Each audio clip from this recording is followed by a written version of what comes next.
We are live. Hi, guys. Hi, How y'all. are you all? Let's see. In about a minute, we'll be able to turn off the YouTube volume, which will mean that I won't have feedback. So I have to wait for that. There it is, right Got it on there. my end. We're good. All right, Cedric. Cedric Phillip wants to know about how come his fish have lost their shine? Sounds like you're feeding them well.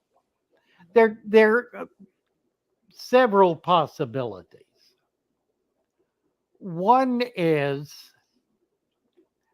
that there's something wrong with the water. There's a water quality issue that is not optimal. That is causing them to kind of fade out. It could be a variant pH, like a low pH. It could be could be that the water has excess organics in it. Could be that sort of thing, but that's not the only possibility. It could also be that they're not in season. Fish fish when they're in breeding season, their colors are much more vibrant. And when they're out of season, their colors go back to being more subdued. So it could be that as well. Uh, they could be they could be sick. They maybe don't like your mosquitoes. I mean, there are an infinite number of possibilities. So the answer to the question is couldn't begin to guess.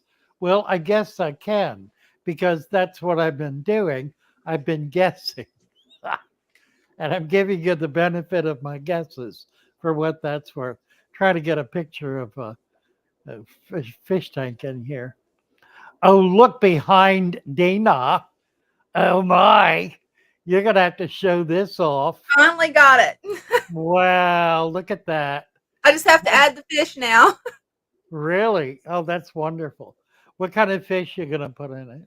Well, I'm gonna put my two neon tetras because I've only got two, and I figured they'll have fun running around in there. I'm also gonna put some platy fish and some guppies. Pretty much just all little fish. Nice. Nice. Yeah, Nice. That's great. Yeah, it looks really good. and that's how much one stem package can do in a 75-gallon. I mean, that is a huge stem package. I was amazed. Oh, the Like, stem pack. Yeah. yes, because I only had four other plants, or no, I had six other small plants that I had ordered that I put in there, and then I threw in my giant what's it called, Amazon sword. I figured it. Landon's making much the same comment. Red-tailed shark, its tail color is fading to white. What can I Hmm. do about this?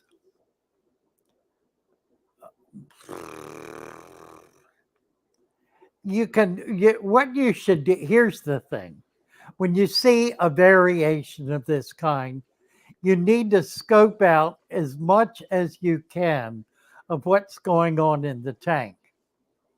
You want to look at their food. What kind of food are they getting? You want to look at the possibility that something is going in the tank that should not be going in the tank. Um, uh, let's say Morningstar wanted a close up of your tank, Dina. I don't I'm know. Can you I'm do not that? sure if it'll reach. I can try it. Let's see what we I'm get. not sure she can That's do about that. as close as I can get with it. It doesn't have a Yeah, very long. she doesn't have an independent camera yet. We're working on that. Um, Yeah. you need to just look at all of the variables. Yeah, I mentioned a couple, and it's also certainly possible that there's nothing wrong, that it's all perfectly normal. That's possible too. If the fish is otherwise behaving normally, then at least you know there's no urgent problem. Fading in color is a fairly normal thing for a fish to do. They do it when they're stressed, for example. If there's if there's a new member of the household, somebody new in the tank that is aggressive or semi-aggressive, or that they're having an issue with, that can cause it. Any number of things can cause a fish to lose its color. It does not mean the fish is sick. It does not mean there's anything particularly wrong with the tank. Although you don't want to dismiss those options out of hand. You want to examine them and determine whether in fact there are issues in the tank that you could do something about. So use it as an opportunity to get a deeper look. You might haul out your test kit and test for a few things. Frankly, there's not much you can test for that's going to make a difference, with the possible exception of ammonia. If you have an ammonia spike, that certainly would do it. And if you have very few plants in the tank and are feeding regularly, do not have a deep substrate, you could well have an ammonia problem. That would not be an unreasonable assumption. So that's just one more thing to take a look at. So use it not as something to panic over, but as something to investigate. Mhm. Do a little research, look at the different things you can investigate. Water quality is number one. Water quality is always number one. Food is right up there with water quality. And the potential for something getting in the tank that is causing stress, whether it's another fish or a chemical or temperature or pH or whatever. So look at it carefully and try to determine. There's no single answer to that issue. It can be caused by a wide range of things. So you need to kind of eliminate things one after the other. And it may be that after eliminating everything, there's nothing left and it's still losing its color or has lost its color. Then you simply want to wait and watch and see what happens and expect that in time the color will come back, because it often does. Now, it could also be that there is something organically wrong with the fish, like a genetic problem that's causing the fish to age prematurely. Not the fish age, mind you, but that's causing it to causing organ breakdown. Oh That wow. certainly would cause it, or some other. I mean, I could go on and on for 2 hours about all of the possibilities. Um, it's really up to you to use this as an opportunity to deepen your understanding of what's going on in your aquarium. Make it a learning experience. Begin looking at things you've never looked at before and research them, study them, learn about them, learn about what can change in the water that causes problems, what can change in food, in behavior, in temperature, in just you name it. The sun's rays. I mean, did I say temperature? I think I did. Um, and talk about it. I mean, get back to us. That's a really good issue to bring up on Discord, because on our show channel, it's an issue that in which you can create a channel to look at that issue over the long term. You can do daily pictures, daily short video clips on your own channel on our Discord, and ask people to come look at that to see if they can see anything. So it's a way to be able to share these sorts of more complex or more long term or more unknown kinds of issues to be able to get some extra brains and maybe some extra experience. But don't do this. Don't depend on somebody else's thoughts, on somebody else's ideas to figure out what's wrong with your tank, because they may very well not be right. I may very well not be right. I have a lot of experience, but it's not universal. It's as it is, and it is my experience. It's not yours. You have to learn to depend on your experience and develop your experience and mature in that so that you can work these things out, because it's really ultimately up to you and not up to somebody else, some expert or someone else, to tell you what to do to keep your fish. That's not how this works. The way this works is you learn, and you learn by doing. You learn by struggling with these kinds of issues and trying to figure it out. Again, the shoal is a wonderful resource to be able to do just that, to be able to share with some other folks, to share what you're doing, what's going on, to be able to have pictures of it, and to be able to do so over an extended period of time. So that's enough on that. Thank you. Caleb wants to know if anyone's tried the father fish with a 180 and Oscars. Well, Father Fish has. Um, I had in my shop, I had four, five, six tanks that were 200 gallons or so, one 500 gallon, and I had one, two, three, four systems that were each about 400-gallon systems. So I had a lot of large bodies of water that I was working with. And it was 100% deep substrate natural systems. I was not doing as much food web back then. That really came later. That came over the last 3 years or so. We've really begun looking at the food web. Prior to that, it was deep substrate, enriched substrate, really focusing that way. By the way, I want to mention I had a young man come in today who I have mentioned a few times. His name is Anthony. I hope he's watching now. Remarkable young man. He's in his early 30s, so I'm calling him a young man. He's not a boy, though. He's a man who has a remarkable sensitivity to aquariums.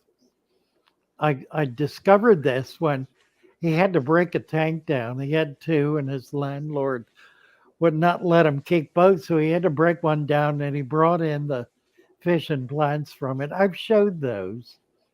They were remarkable.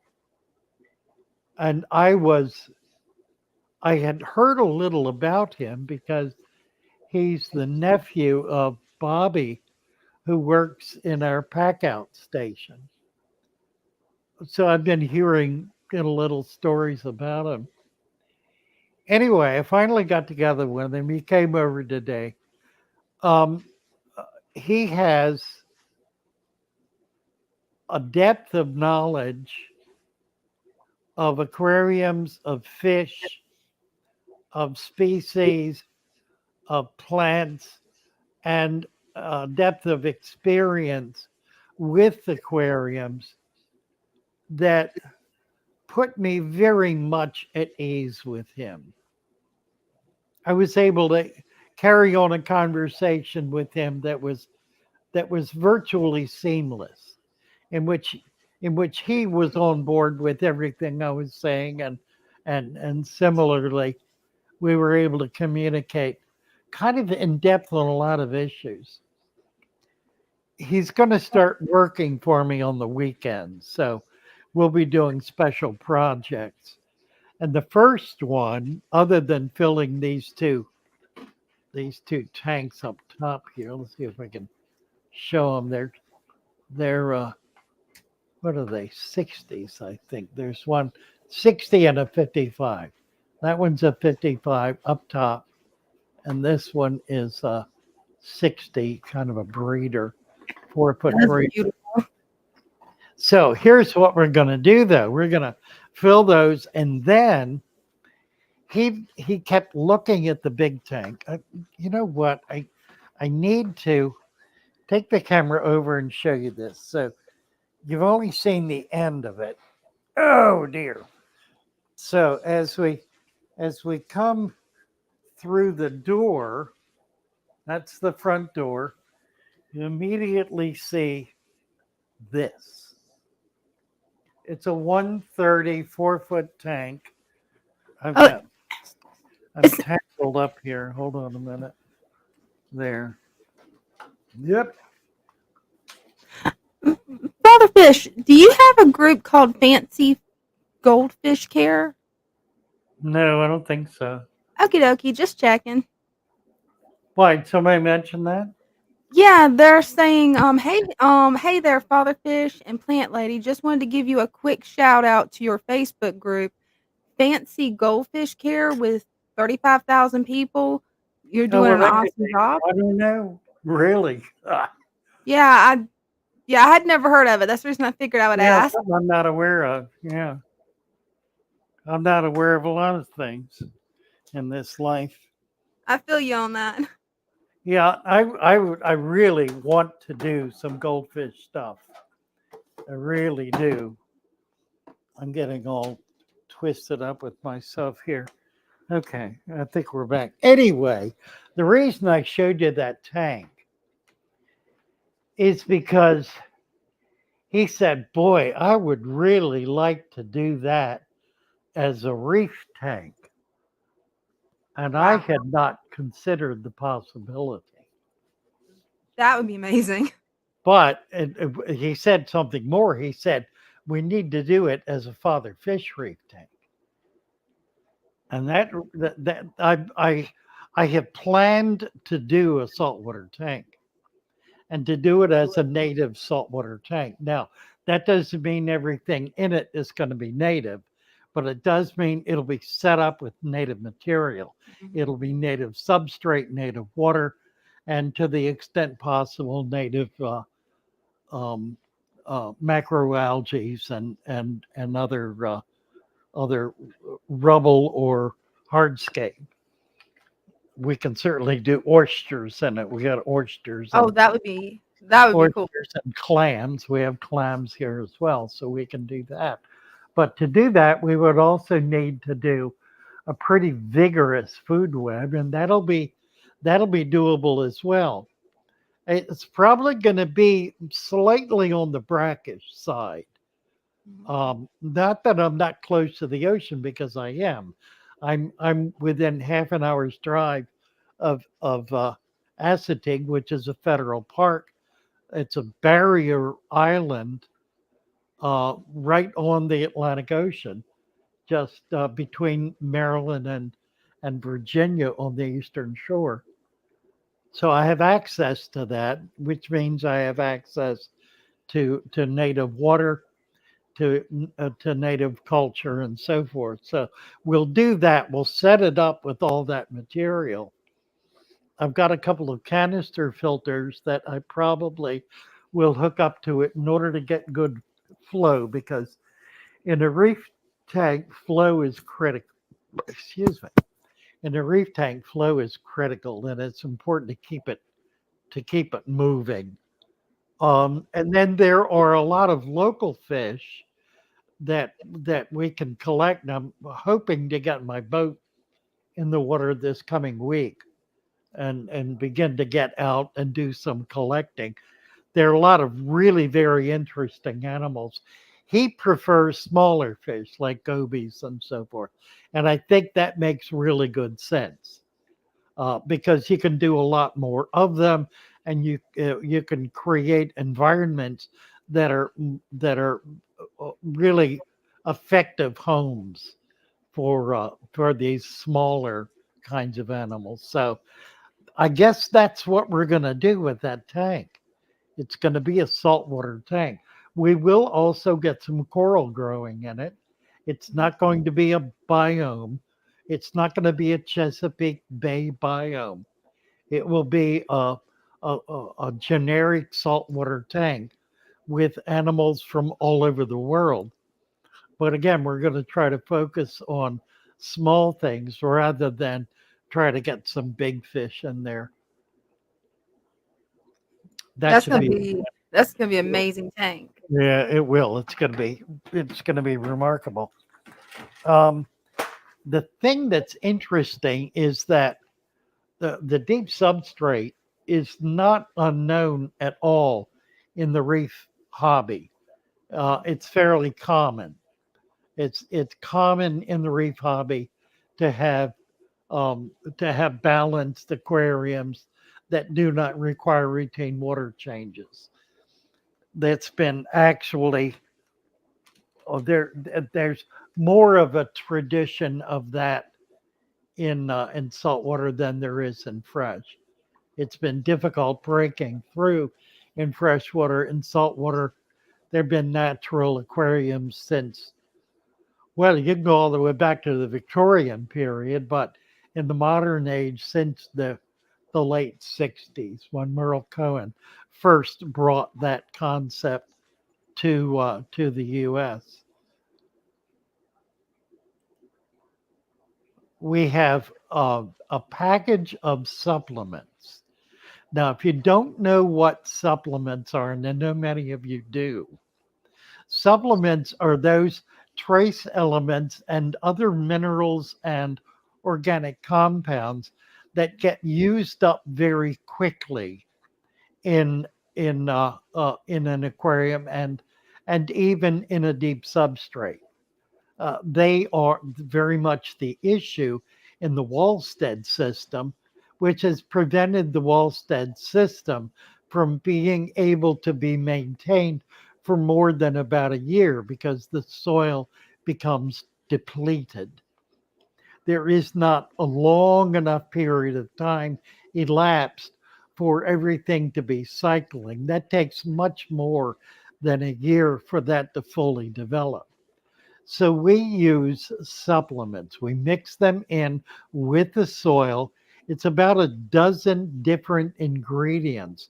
And you can go on Discord and find out what they are. Some of them are very common. There are a lot of buffers in it in order to maintain the pH stability of the soil. That's absolutely critical because soil has a tendency to become acidic, and when it does, it can produce acids that can create havoc in the tank. Certainly kill the plants and ultimately can kill the fish. So by having these buffers in this supplement, we're able to maintain a solid, steady, dependable pH of between 7.5 and 8.0. So a lot of issues. There's a lot of iron in it, but the point is that this is in sufficient quantity if used as directed to be able to sustain itself and sustain these elements for up to 5 years, which is as long as it takes for the full cycle to become firmly established, such that these elements are recycling and coming back into the coming back into their accessibility to the plants. So we strongly advise you, if you're doing a deep substrate, to do the supplement. It will allow your tank to continue without any kind of ferts or supplements for as long as it takes for that tank to become a fully balanced, fully cycled system. Yeah, it just Megan, makes it easier too because you don't have to use the fertilizer. It makes it a lot easier and actually a lot more affordable. that's right. It's a one-time purchase, and that will do. That package does 100 gallons, so you can use it if you've got 10 gallon tanks. It will be enough for every one of those tanks. Megan Bocook, I was inactive due to an emergency surgery. I was so happy to see you back, Megan, and hope you're doing well and that your health is back to your vigorous old self. So let's see, we did give Caleb a wrench, didn't we? Mermaids Chorus is here. Hello, hello. Game Czar, West Virginia Hollow Girl. Hey, hey. Tuxedo Pitbulls. Learned yesterday when the bag on sand says washed, don't believe it. I made a mud mess. Yeah, it's advisable with sand to put it in before water goes in. If you will do that and then put the water in carefully so you don't stir it up, you can use really very dusty, dirty sand.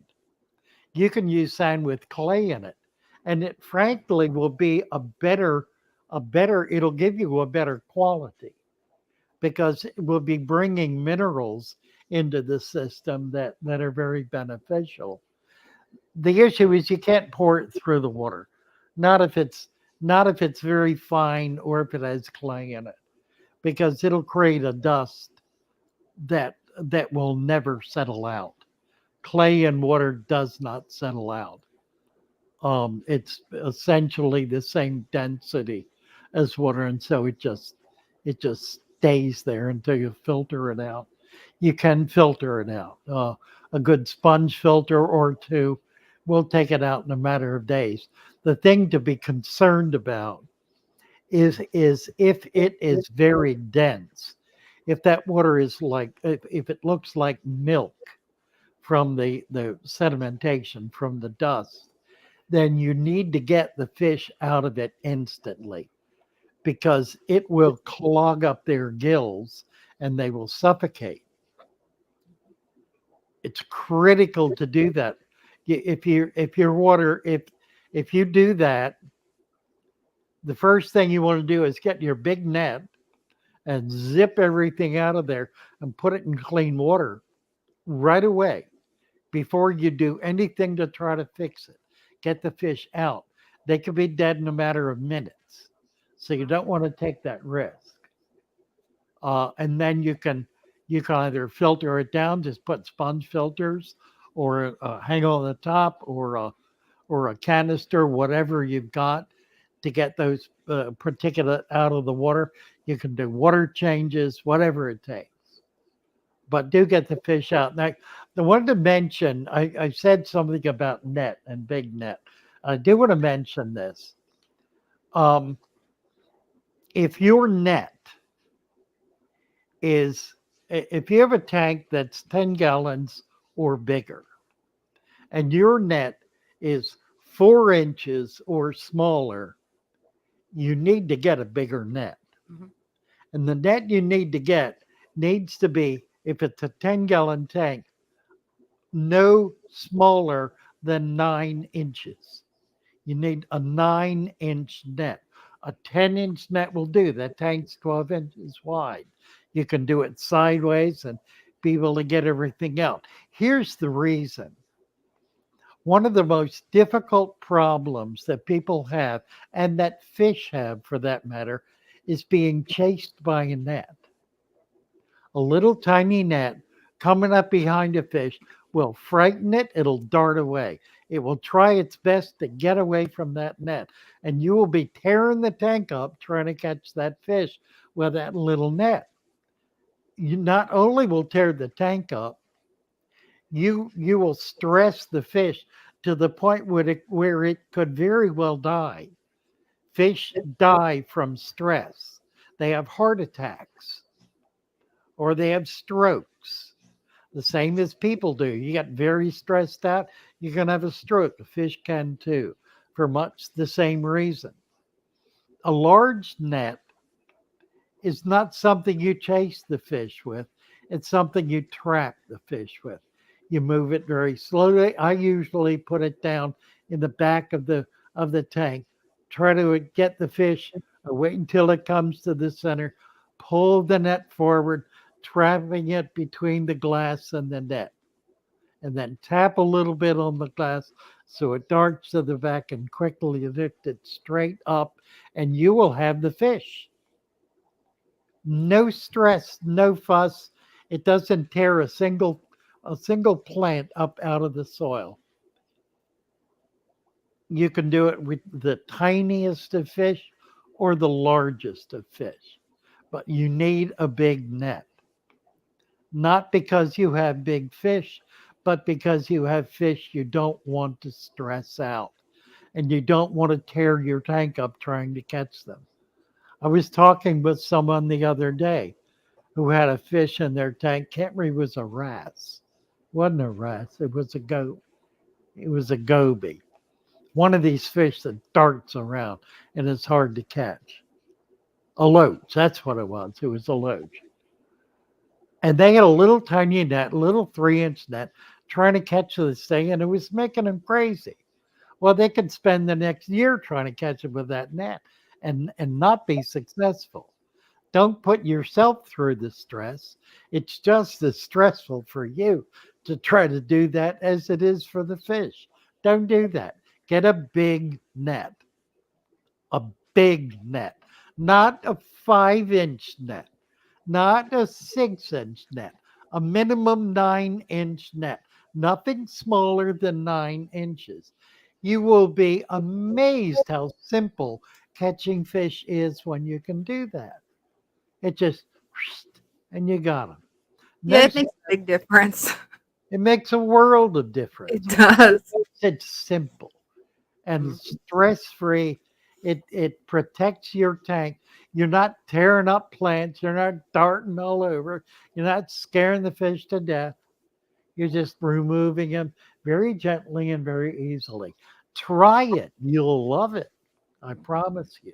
I should sell big nets. Yeah, you should, because I've been looking for one and I haven't been able to find a big net. The biggest I could find is probably about 5 inches. It's Five, about this five, big. 6 inches. I will do that. Yeah. I have a source for them. I can get big nuts. I got to figure out a way to ship them. Maybe an envelope. I could ship them in Yeah, an. that's going to be a hard one to ship. I could do it in an envelope. I can get big envelopes, cheap. I think for maybe $1. An insulated envelope. That thing need to be just anything. Doesn't matter.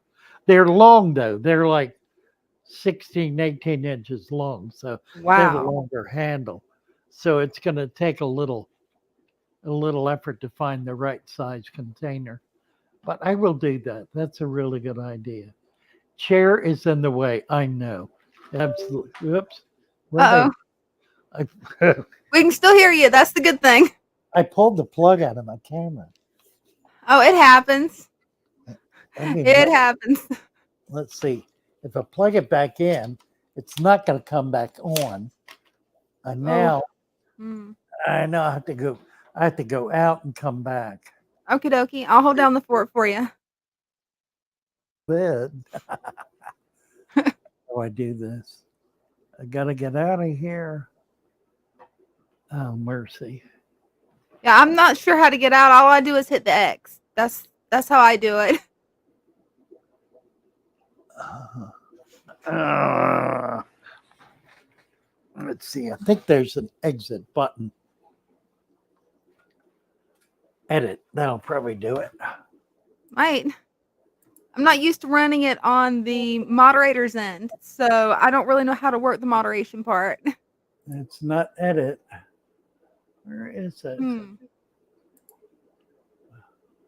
I look around and see if I can Remove find view on YouTube. Remove follow fish and stream. Come on now, I can do this. I know I can do this. Edit Stop my cam, edit name, audio avatar, that ain't it. Well, I know one way to do it. I'll just go off and come back. Be Okie back in a doke. bit.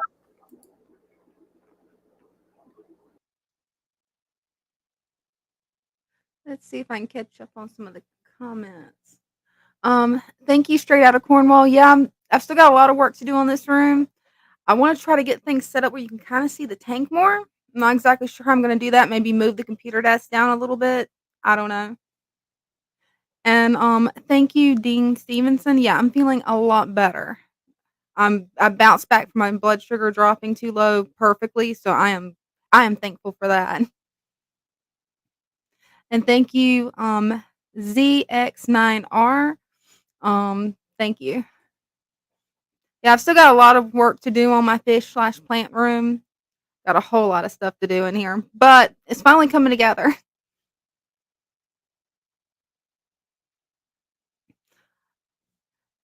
And Chloe, that sounds like a really good idea using a clear plastic glass to catch them. That sounds like that would work. I haven't tried that.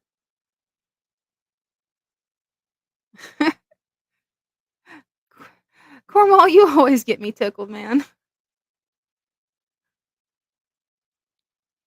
Let's see. And thank you, Daniel. Yeah, plants always make me happy too. I mean, it's one of those things. I started out taking care of plants, then I moved to fish. And before I found the father fish method, I was really having problems with my 3.5 gallon because I was keeping a beta fish. PetSmart had told me I had to have beta fish water. So it's an hour drive to the city to get that. And yeah, it was a nightmare. And Dean Stevenson, I have not seen the Florida ghost philodendron anywhere. I have not seen that. I am definitely going to be on the lookout for it. Actually, I've got to copy that and remember to look that up later because I want one of those. That would look amazing. I'm sorry, David. Could you please repost your question? We had a few technical difficulties, and your question got missed. But if you repost it as soon as Father Fish gets back, I will let him know.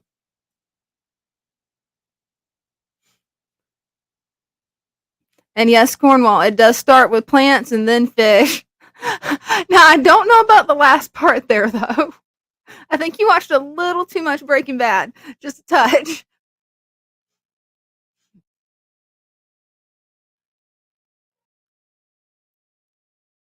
So, how is everybody tonight? Is everybody having a good night? Hey, we got Father Fish back. No He's glory. invisible, but we've got him. Wait. All right. See if I can Welcome do back, that Father again. Fish.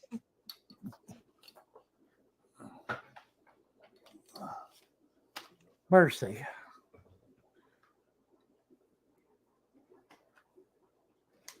All right.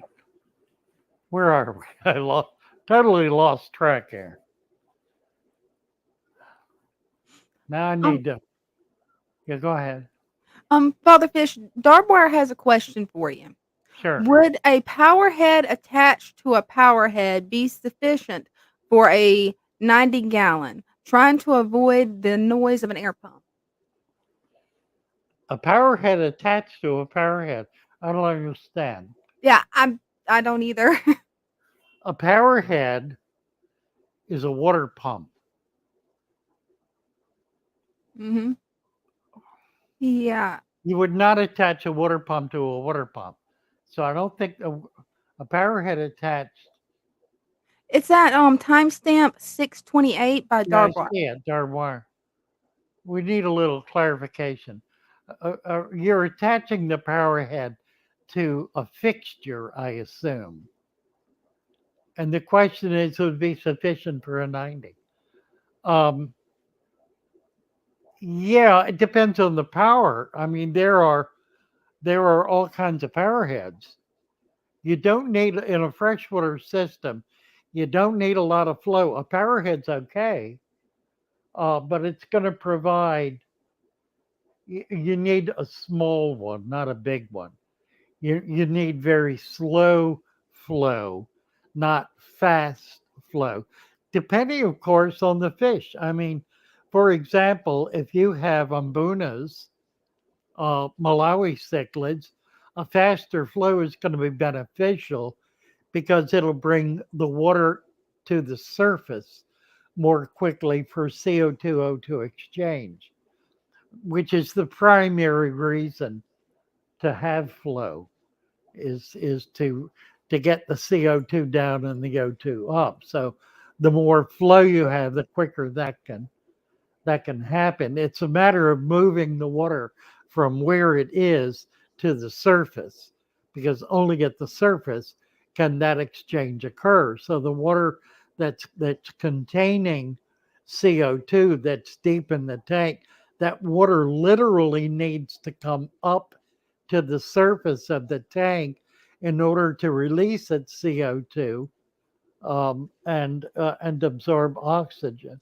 So that's why a flow is necessary. Um, a power head attach.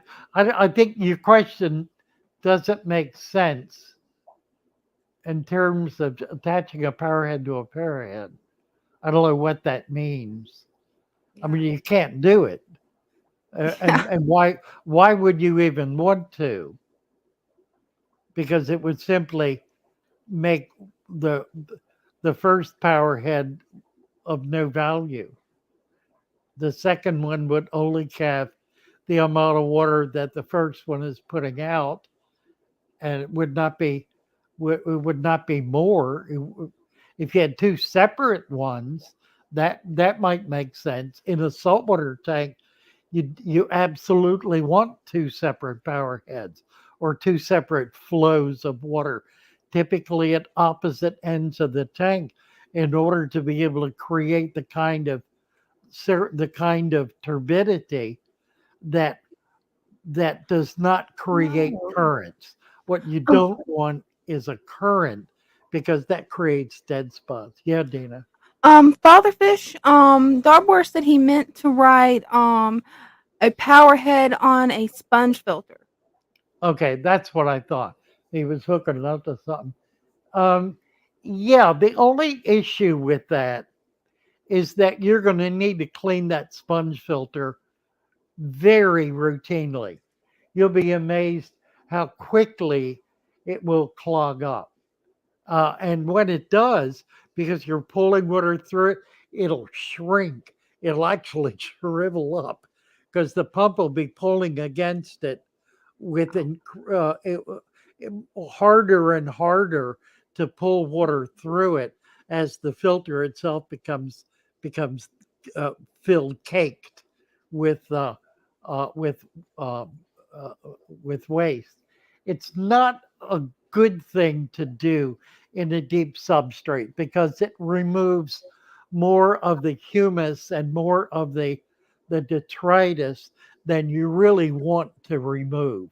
You want that to stay in the tank and to precipitate into the substrate. That's what creates the replenishment of the soil. So, doing what you're suggesting, it's a great way to clean a tank, and it'll do that very effectively. But ultimately, it'll work against you because it'll pull more nutrients out of the water column than you really want to be taking out, unless you got a shallow substrate like a half inch of gravel. Then it's a perfect thing to do, perfectly reasonable thing to do. It'll save you cleaning the gravel. That's good. And Fatherfish, Dark Eagle he needs some help with keeping red plants. He said the water parameters are great. He's got high lighting, but for some reason they keep losing their color. It's not always a matter of color. I mean, it's not always a matter of light. It's also a matter of iron, having adequate iron. And that's one of the things that we have in the supplement.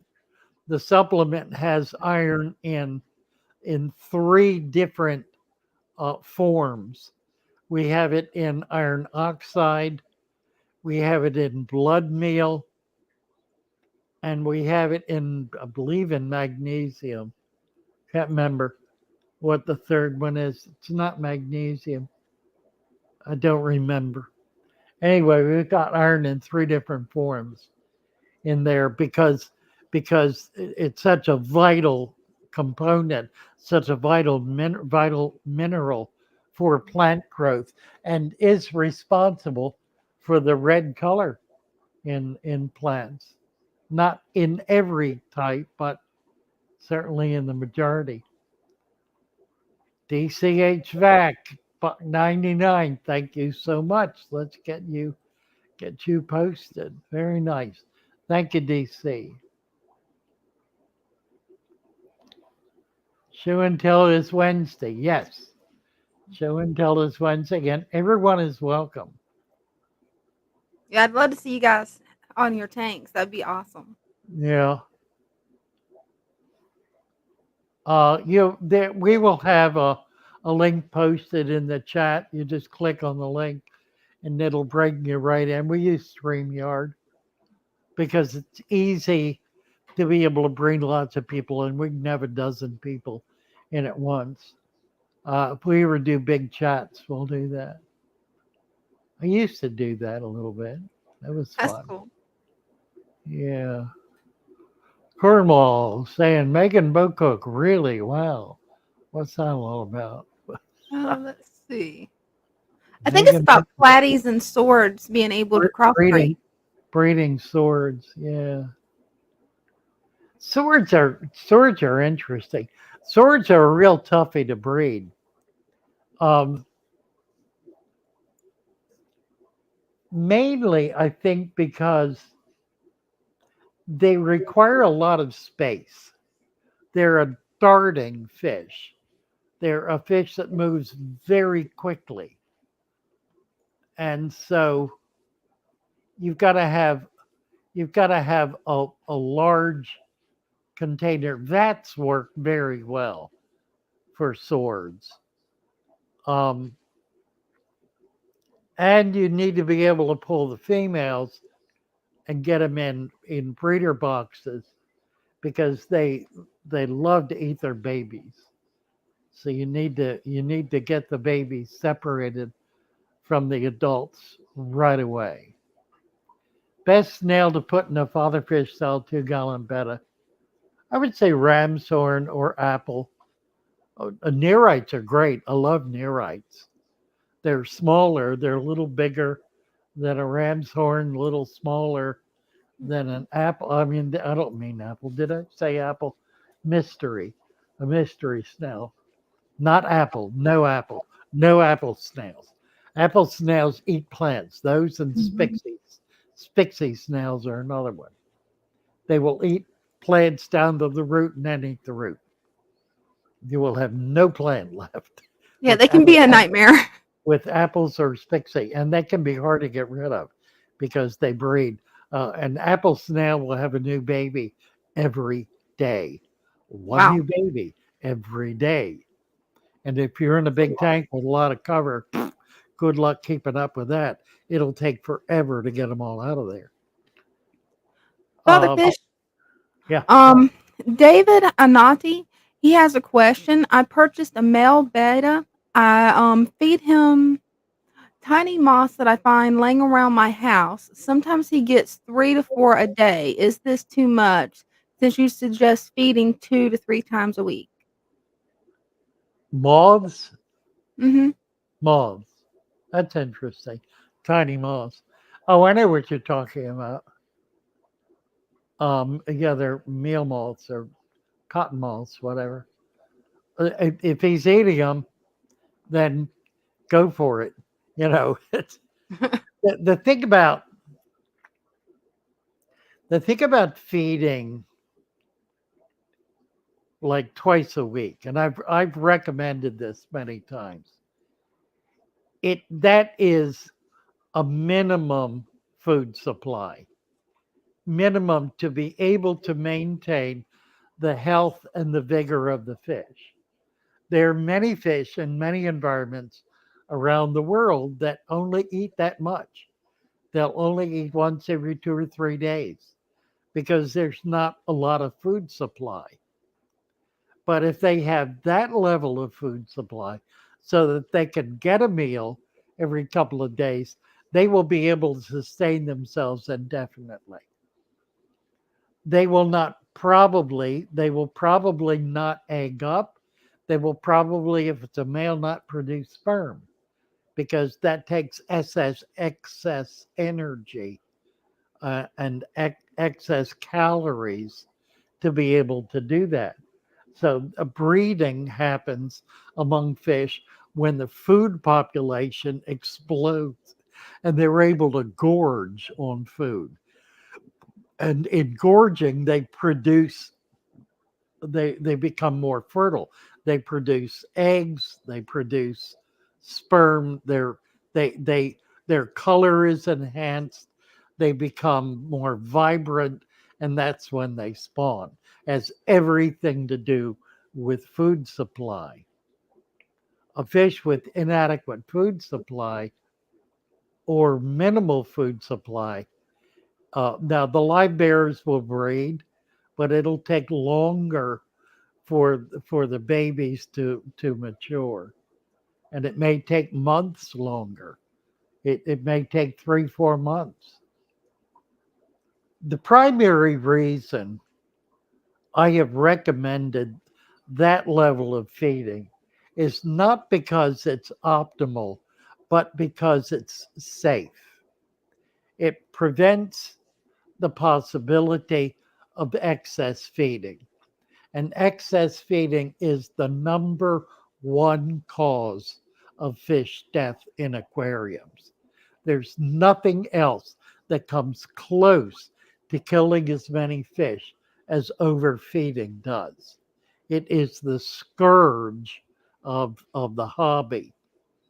So it's something that is absolutely critical to be aware of.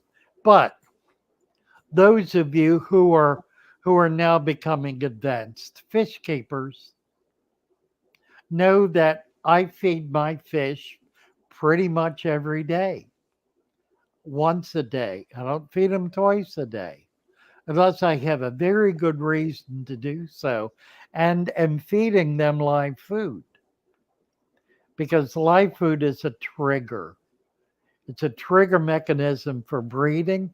It also is a fundamental tool for getting a baby fish to grow rapidly and to develop rapidly.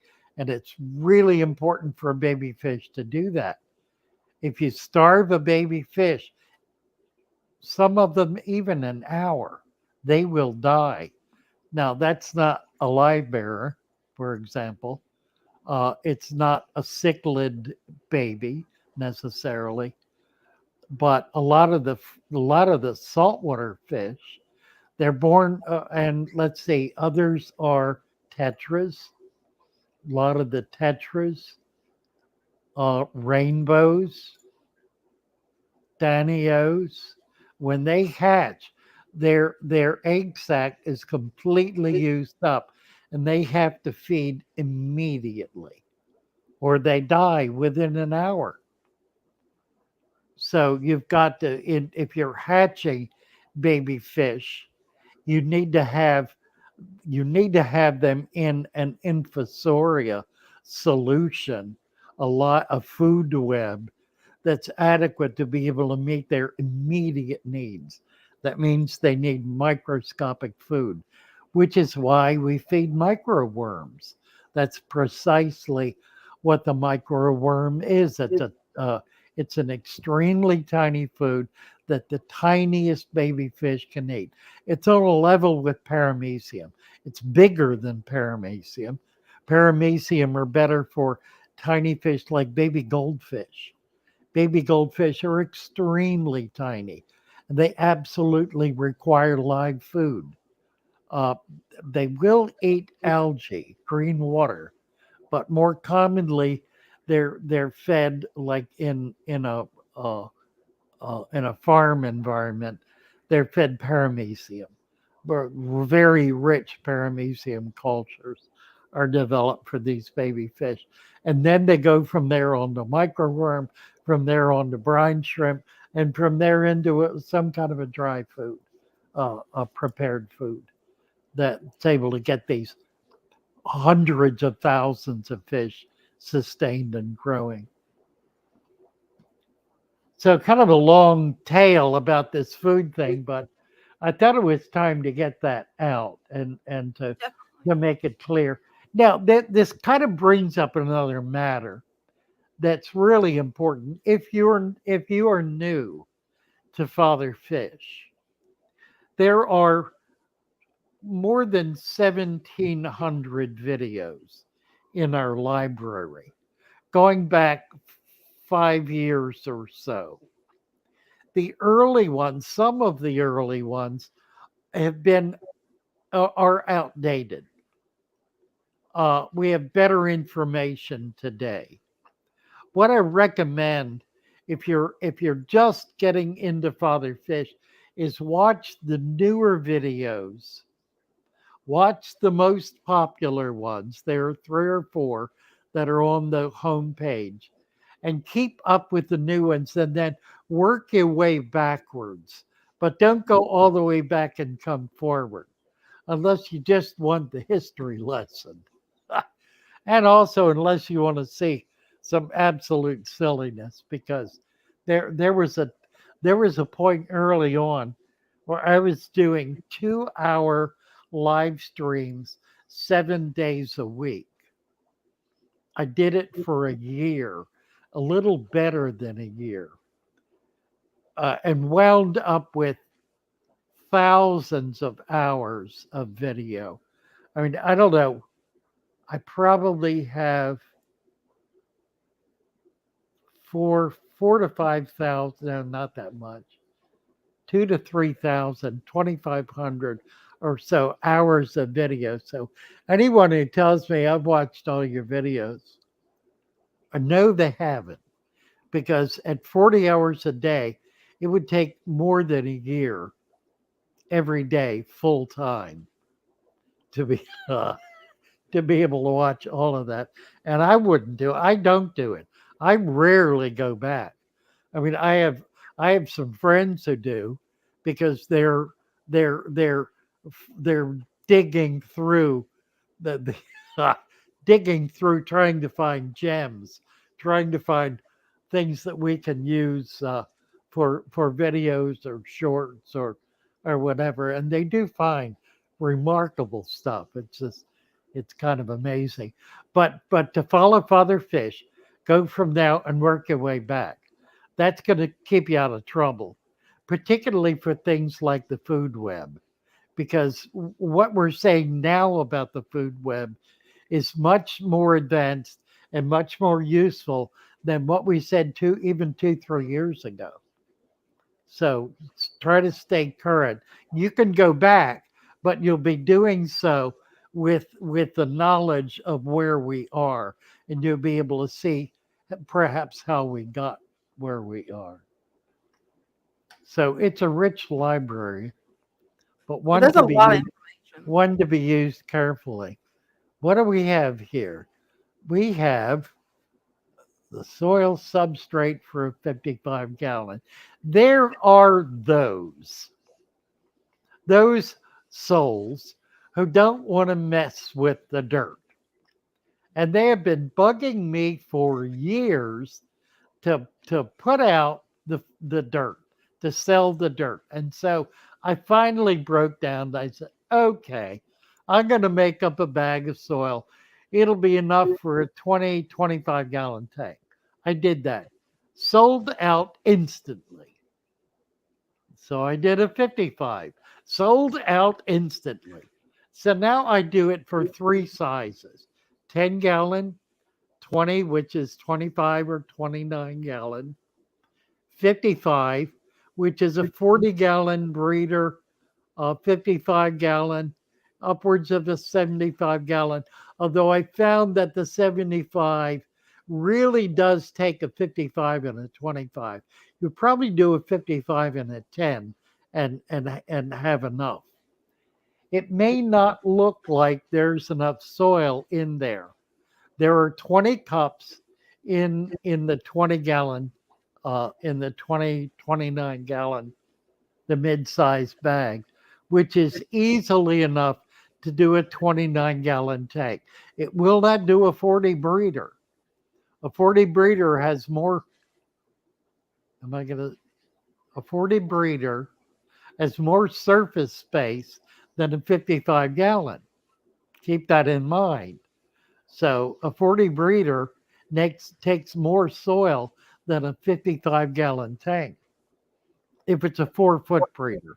If it's 4 foot wide, 18 deep, and just 6 inches tall, it's got more square inch surface space than a 55-gallon does. So, three sizes. It includes the supplement. It includes three to actually four different kinds of soil because we put additional raw diatomaceous earth. That's diatomaceous earth, which is not bleached. Raw diatomaceous earth, peat moss, potting soil, and we use black cow. And then the supplement and the diatomaceous earth in that. So it's a very, very rich soil, and it will last the life of the tank. With that supplement in it, we put the supplement in based on the volume of the soil, so you get as much as you need in it, and that's gonna hold up. It's got enough nutrient in it to last for 5 years until your tank becomes sufficiently cycled that it's supporting itself. Father Fish, you got a question from Guppy Love 420. Is it common to breed black keely loaches in captivity?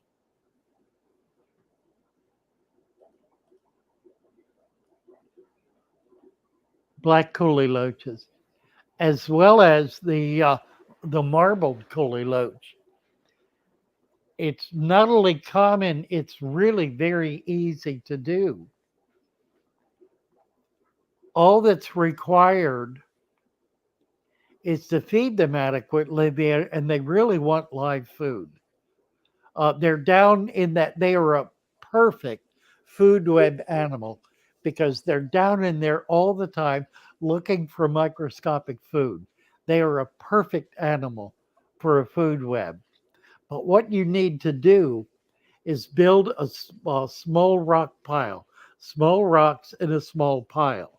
So it's small rocks in a small pile, a small rock, a small rock pile. All right. In a corner of the tank or wherever, it really doesn't matter. That allows them to be secure. They'll get into that. Nothing will be able to follow them into it. They will nest in there. They will hatch babies in there, and those babies will be able to work their way out through the food web. And again, this is where you need a really good quality food web that is in a substantial segment of the tank, not in one little corner, but in half of the tank or even 2/3 of the tank. What do we have here? Ohio Eric, 499. Thank you, Eric, very much for your super chat. I appreciate it. What else we got here? Well, actually, Cedric Phillip has a question. He asked me, but in my experience, I haven't really had a problem with my fish changing color or losing their color. So I'm going to ask you, Father Fish. M- I find my fish in a 20-gallon have lost their shine. They eat well and move well, but not looking as bright as they did the past year, undernourished. I spent the first 15 minutes dealing with this Mhm. on the live stream. Of those of you who are just coming in, if this is something that's of interest to you, go back and watch the first 15, 20 minutes of the video. I will answer it again in brief. Um, yes, they could be undernourished. That's certainly a possibility. There could be a water problem issue. It could be that they're not in season. It could be a temperature issue. There are any number of things. It could be genetic. It can be the time of year. It can be any number of things. You need to you need to first of all note whether the fish are behaving normally. If they are, then you do not have an emergency situation. You have a situation that may or may not be a problem. It isn't always a problem. Rainbows are a perfect example of this. It can be difficult to get rainbows to really flash their colors, to be bright all the time. In the wild, they're not bright all the time. Uh, they tend to be bright when they're in breeding condition. When you see a tank full of beautiful rainbows, they weren't like that a week or 2 weeks ago. They're that way now. That's why whoever has them is taking pictures of them.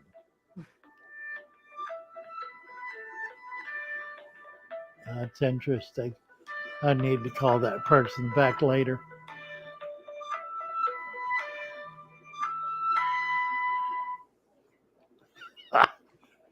Um,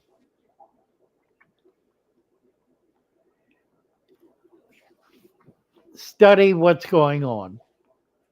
Look at variables. Determine whether there's a better food you can feed them. Check the temperature, check the pH. Go through the litany of everything you can think of, and then get on the shoal.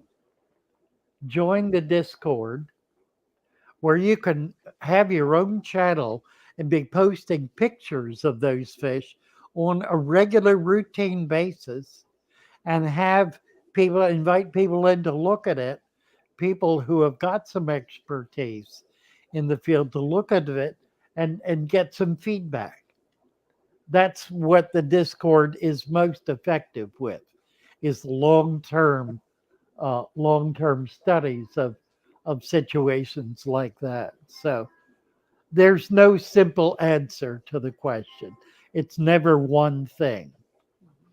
Um, I mean, it could be one thing, but it's impossible to know what that one thing is without doing some real digging. So, do the obvious and then get on Discord and talk about it. If it's something that you think is a real issue, then make a point of doing that. You'll be able to get some serious help that way.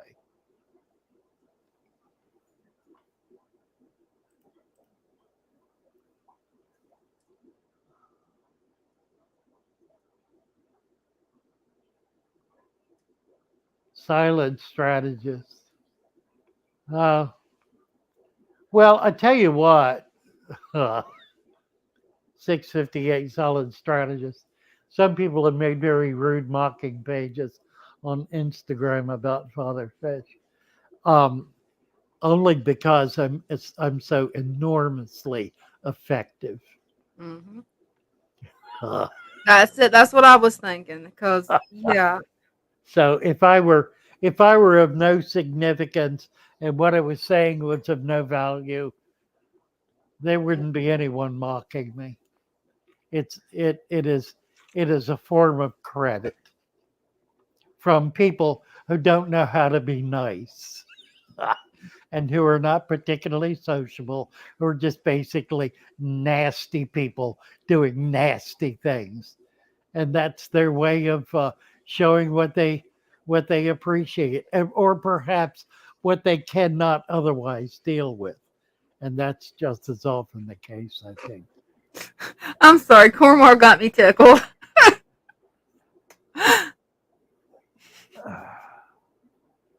What was that? Straight out of Cornwall got me tickled again. He said he was joking, saying that he made a page about me. Oh, wonderful. Something fishy. Who hurt you? Talking to who? I don't know. Cornwall, probably. Probably. Cornwall is so sensitive. He and Erie, they're so sensitive. It's terrible. You can't say anything about them without them being embarrassed. I mean, I feel their embarrassment all the way across the pond.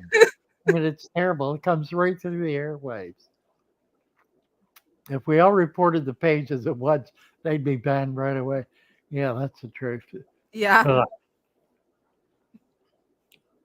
I get people like that occasionally who come into YouTube or come into the channel on Discord. It's absolutely not tolerated, not for not for a minute. On YouTube, if someone comes in and has something particularly nasty to say, if it's clear to me that they're not interested in a conversation, that they're just throwing stones, I will ban them from the site.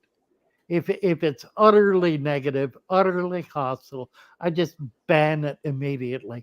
I don't even let them back in because they're not. It's not worth it. I've tried talking to people like that, and they don't want to hear it. All they want to do is get their vitriol out there, and I don't have time for it. They can go somewhere else and do it. That's it. Dan Pittman, shame on you, Dan. Shame on you. I have no idea what he's even talking about, so I know. Well, God bless you, Dina. That's I have no clue. Something good. about Texas, I guess. I don't know. Yeah, it is. It's about Texas. I'll post the usernames of the. I don't want to know. Well, why don't you do this instead? WNSNCHU 3232. Post a link that people like an email that people can post to. Do you have? Let's see. You have a channel. You don't have a channel. I don't think. Do you have a channel? Yeah, you do. You have a channel. Just go to his channel and post your name. Create a little group if you want, but don't do it on here. I don't want to have that on my conscience, frankly, that we're going to war against anyone. I'd just really rather not. Something fishy. Let freedom ring. Something fishy. So happy to see you. Can make one. Yeah, do it and invite people to it. That's fine. Just don't do it on here. What else? Cornwall, love you too. In spite of you. In spite of you, in spite of me. Uh, it is easier to ignore the trolls, actually, or to just be done with them. That's true. Too true. Oh, mercy. Dire Wolf is here. Haters gonna hate. Ain't that the truth? Army is in Discord. A lot of folks here in Discord. Goldfish. I really need to do more with goldfish. I need to set up a goldfish tank. I think that's ultimately what I have to do. Do really nice ones around those things. Some of the really pretty oddball stuff. I have a very good friend in Texas. She used to have a fish channel. She now has a social commentary channel. It's called Good Mother. She on the fish chan. She was Precious Tranquility. Lovely woman, lovely woman. With some of the most extraordinary goldfish. She built an outdoor pond at her home. Yeah. Just single woman, single mother raising a teenage boy. The pond is fully half an acre, and Wow. every inch of it is sculpted. It is utterly stupendous. She swims in it, and her dogs swim in it, and it has the most magnificent goldfish in it. Just utterly amazing. Precious tranquility. It's a beautiful name. Yeah.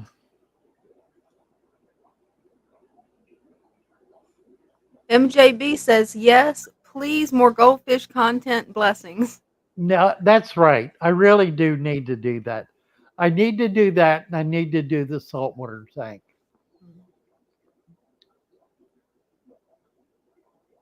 I need to do both. Now you guys have got me wanting to get goldfish. Oh, they're remarkable. What kind of goldfish would you go for?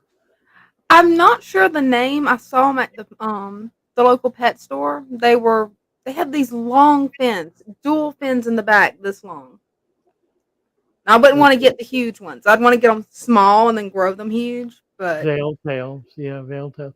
yeah, they didn't You have any know, names on the tank. there's so many different varieties, and they're just really stunning.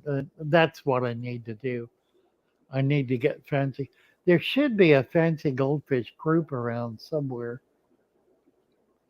Join fancy goldfish group, Fatherfish, 36K people.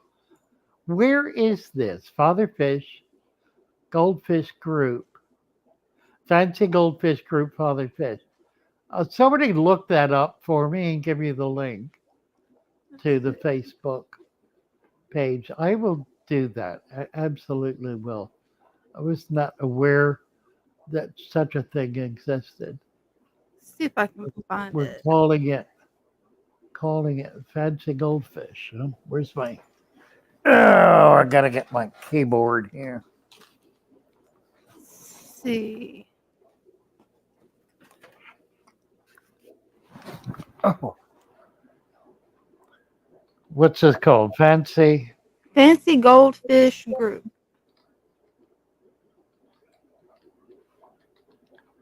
Is it a fatherfish group? I don't believe so. Earlier he had a mistype that said it was, but it was just autocorrect. Fancy goldfish group. Yeah, I'm not. I'm seeing a lot of different groups when I type that in There's care, on Facebook. enthusiast, fanatic. I'm gonna ask him if he can post a link. Would be wonderful. Or Care. gone. Oh, here's the fatherfish aquarium shoal is in here. That's curious.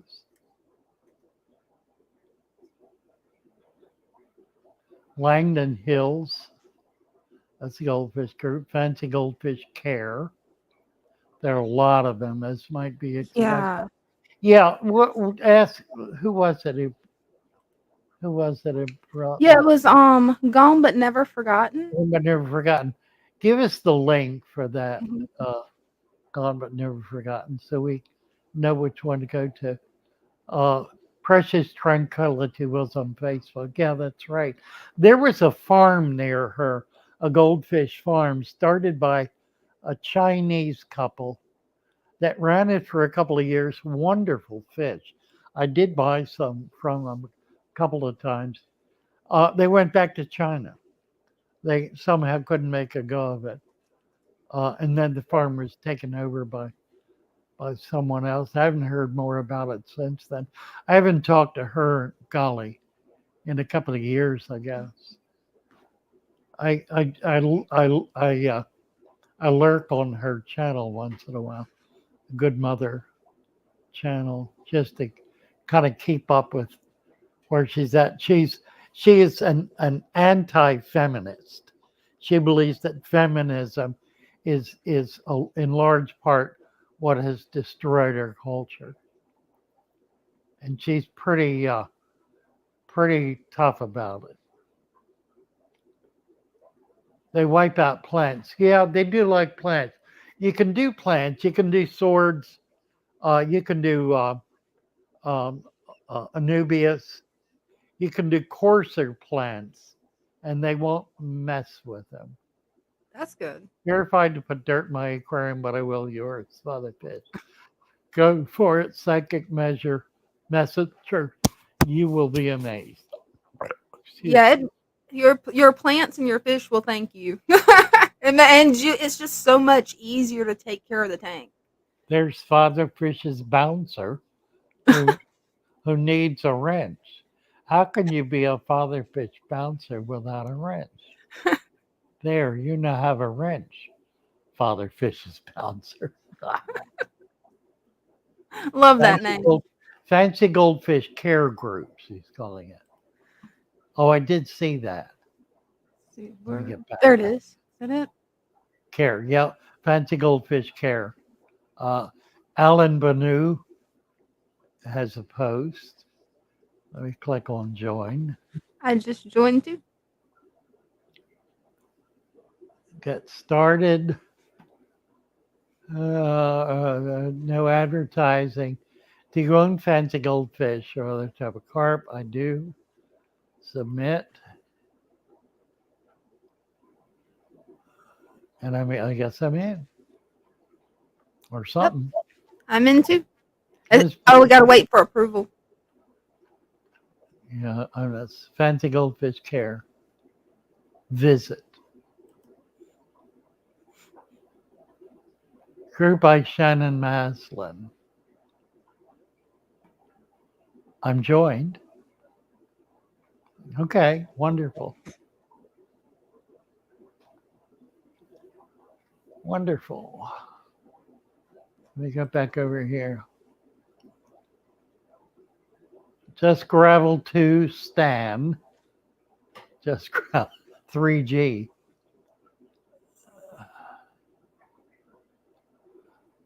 I have Goldfish, Swords, and Val. Swords and Val. Yeah, Swords and Val work out pretty well with Goldfish. You need enough of it. You don't want one plant. You want a stand of plants. Enough so that if they tear one up, they're not tearing up all the plants in the tank. Feminists destroy plants. Something fishy says. Right. It's true. It's true. When I first read that, I had so much trouble not laughing out loud. When you read it, that's it. It's gone. I'm just gonna laugh. Army misses the beard. I know. I don't miss the beard. It's a funny thing about the beard. I had the beard for 20 years and I did everything with a beard that a person could do.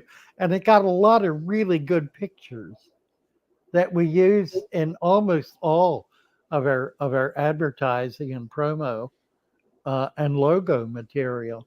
I mean, the beard is in all of it. That is the Father Fish image. And I wanted to do something different though with Father Fish. I wanted to bring it down to reality. I wanted to not be a cartoon because the beard made it a cartoon. And I wanted it to be real and relatable and personal, intimate, if you will, but personal, like person to person, Yeah. rather than this caricature up there sporting, a Santa beard. I think that was a big part of it, frankly. And it's I kind of like the way I look without it, frankly. I like the mustache. I think I'm gonna keep the mustache. Funny stuff. Yeah. Um. African cichlid. No, you can have plants with Africans. Again, what you need is ferns, mosses, um, anubias, things that will grow on hardscape. Is the beard trimming the secret ingredient in the supplement? I've used bone meal and I've used blood meal. I've never used hair meal. Never heard of What would that. what what But would no, it have? What would it? What's in here? What's hair composed of? It's are they talking about like real hair, like grinding up hair and making it into a type of meal? I'm, well, when you break down hair, what's it made? It's a what is it? I don't know. What is I it? can't Fiber. remember. It's I not know it's fiber, but I can't remember exactly nails what. or cuticle. It's not that. That Mhm. makes what does that make? That makes glue. Yeah, Is that right? I believe so. No, Yeah, gel. It makes gel. Nails make gel. Horse I can't horse remember. hooves. Yeah, Horse that hooves makes glue and makes Jello. Come to no find out, gel. It makes gel. Yeah. What is hair? How do you break down hair? that's a good question. I don't know. I I can't think remember what it was. Somebody told me once before, but I can't remember. off to the glue factory says tick. Really. Keratin. It doesn't have what plants crave. Keratin. Yeah, keratin. That's Protein. it. Yeah, it's protein, creatine. Here we go. I think the problem with hair is that it's very slow to break down. Yeah. What time is it? It is Quarter 7:16. after 7. We are working our way through the shadow dweller. They like Amazon sword, something they can clean big leaves. Talking about goldfish, I think. Yeah, I think so too. Yeah.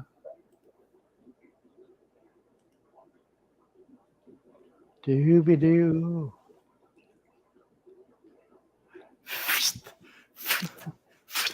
Said the fish. Said the, yeah, he did, didn't he? He does. They do say that. They go. I haven't seen my guppies do that yet.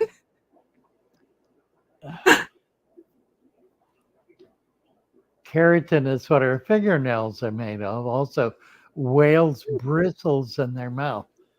Oh, that's Um, interesting. that's what is that called? Spalling, something lean. Spalling, not spalling. Baleen. Mhm. Baleen. That's what the grid. And then what's the other material that whale that's it's whale excrement or whale vomit it's referred to as. It's used in making Was it perfume. ambergris? No, amber No. something. Yeah, Yeah, it's amber amber. something. Yeah, I can't remember the exact word either. It's very valuable stuff. I've Oh never yeah, found any. Yeah, like I'll be good in the chat. thousands of dollars an ounce. No, not Ambergris. amberjack. Amber what? Ambergris. Ambergris. Yes, that's it. Very good, Corey. We have such a brilliant crew here. Just amazing. Baleen, I got Baleen right. Amber Heard. That's something else, right? Whale vomit. It's apparently not actually vomit. And I don't remember. I heard recently somebody was describing exactly what it is. It's a material that it builds up in the whale that is that's spat out in effect. So it's like what would it be like? Like scum on a tooth, maybe. I don't Yeah. know. Does it have baleen properties? Does it have to do with baleen? I wonder.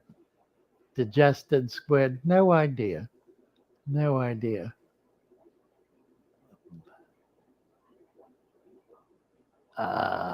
Hair joke.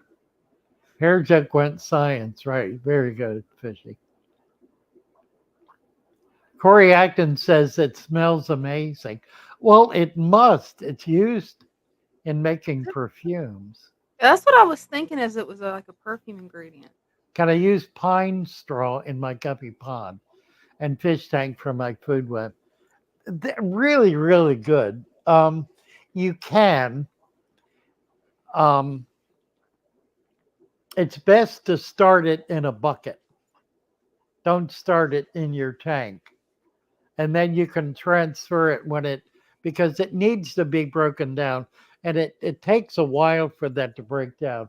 Leaves do exactly the same thing, as does grass, cut grass, anything.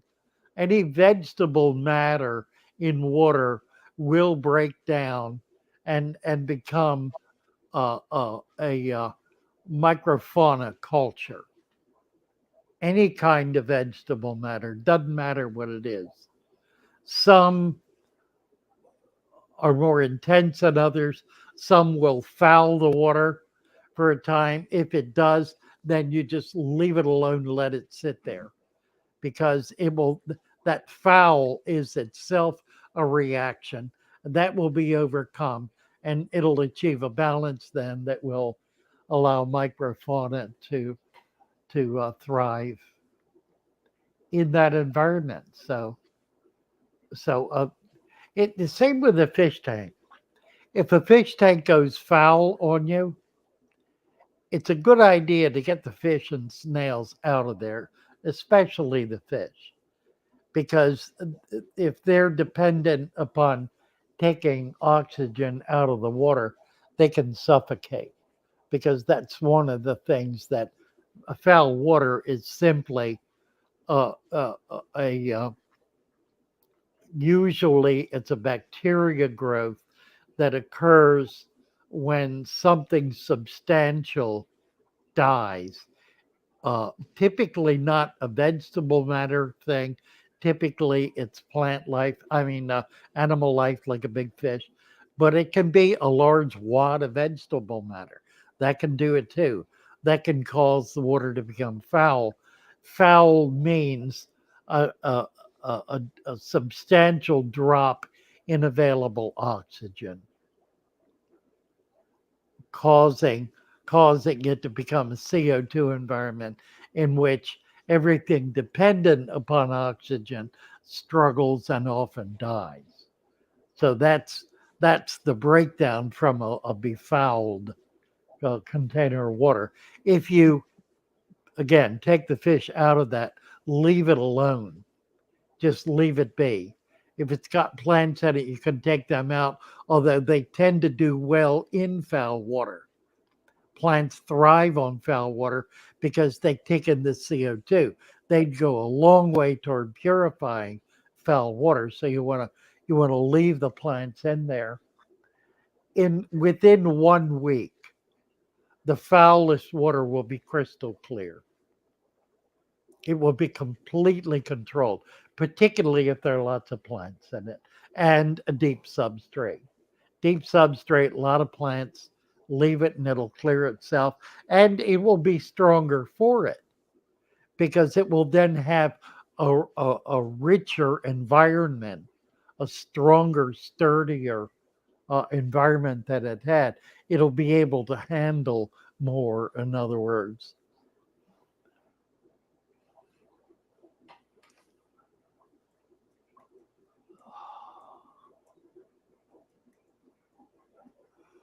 Oh, which video is he talking about? Actually, it was. I just had it up a Oh, the second. newest one. Kill it. Yeah, Kill it. Kill it. I It's believe it doing, was the newest one. I know, it's doing horribly. It's it's terrible. It's a wonderful video. It's one Mhm. of the best videos we have absolutely ever produced. The quality is amazing. It's Yeah, it is. brilliant. It is as professional a job of videography, of editing and putting it together that has ever been done.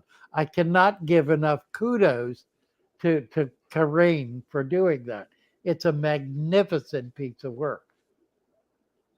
But there was something wrong with the thumbnail and something wrong with the title that it got it off to a very slow start. I've made some minor adjustments, changed the thumbnail to kill it. I have another one that says "Don't kill it." We'll try that in a day or two. Switch the Yeah. two. See which. See if one of the two will begin to get some upward movement.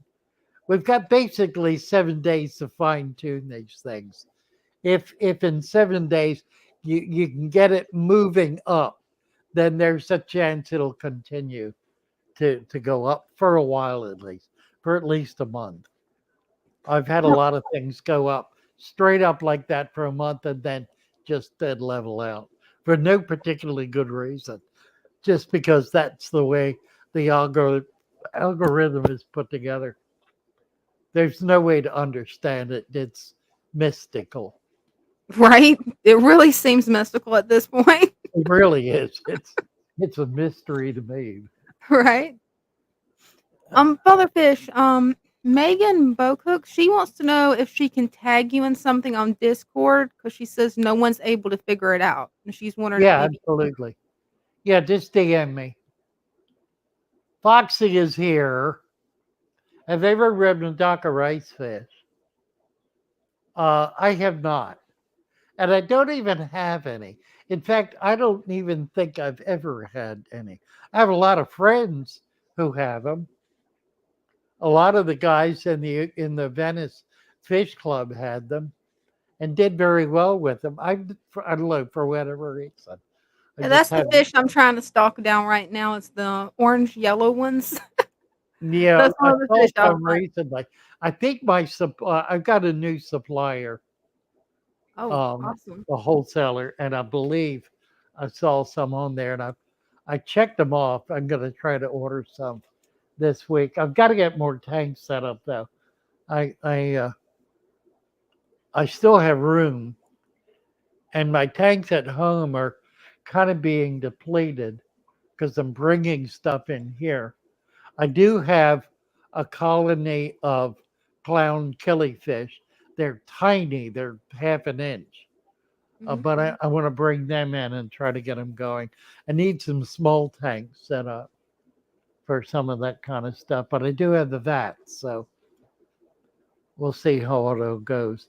I'm planning to move the boat out of the warehouse this week, hook it up to the van and get it out of here.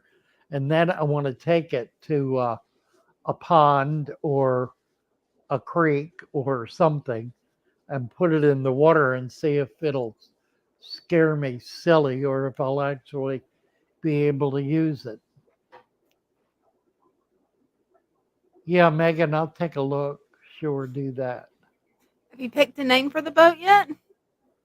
No. That's a hard choice. What was it? The dirted schooner or something? What was that? Let's see. You liked Dirted Scooter and Driftwood.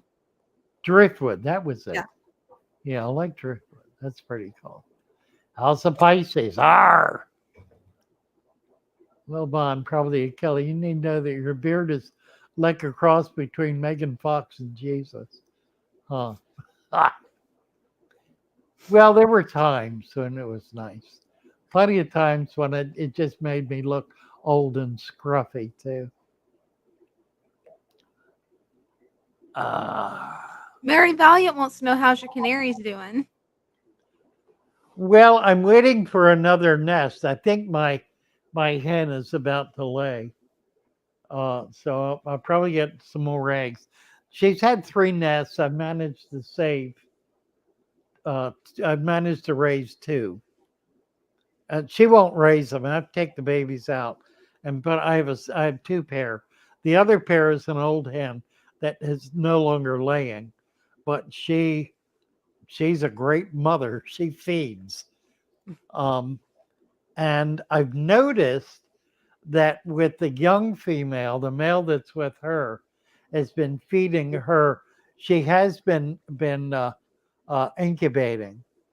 She's done a good job of that, and he has been feeding her. So that's a pretty good sign that they might actually pick this up. So when she lays a litter hatch, I'll probably take one egg out she's been having 3 eggs. She's done that 3 times. Um, I'll take one egg out and put it with the other hen because she'll set on it and hatch it out and feed it. And then I'll see how the young hen does. I'll give her 1 day. What I might do is move one of the babies over and then wait and see if she feeds the other one. If she does, I can put one back in with her, something like that. I want to try not to risk any more babies because this is likely going to be, if there is another nest, it'll be the last one for the year. So I don't want to take any risks.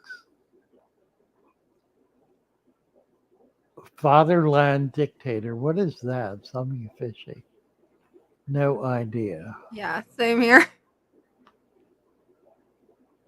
What is this? Dean Stevenson saying, Father Fish, not to be negative, but the. I- And that's where it ends. Yeah, The. no clue. Well, good that you're not being negative, Dean. That's That's perfect. true. It's a good way to do it. Just don't say it. Oh, we're approved to follow to the group. I've approved your follow to the group, Father Fish. Oh Very yeah, good. that's for the fancy For the gold. goldfish. Yeah, Oh. wonderful. Thank you. Yeah, I'll look forward to that. Corleone, starter shop in the Netherlands. We could probably get Tommy to do that. We'll probably convince him to do a shop. That would be fun. Ooh. Did I give him a wrench? I think I just did. I did. What else is going on here? Dooby-doo. The roots. Driftwood is dope, says Fishy. The That's a roots. good name. Oh, here we go. Oracle. Nats Delishful. Natsville is Nats Vlishvili. Nats Vlishvili. That's a funny one. I'll give you a wrench for your name.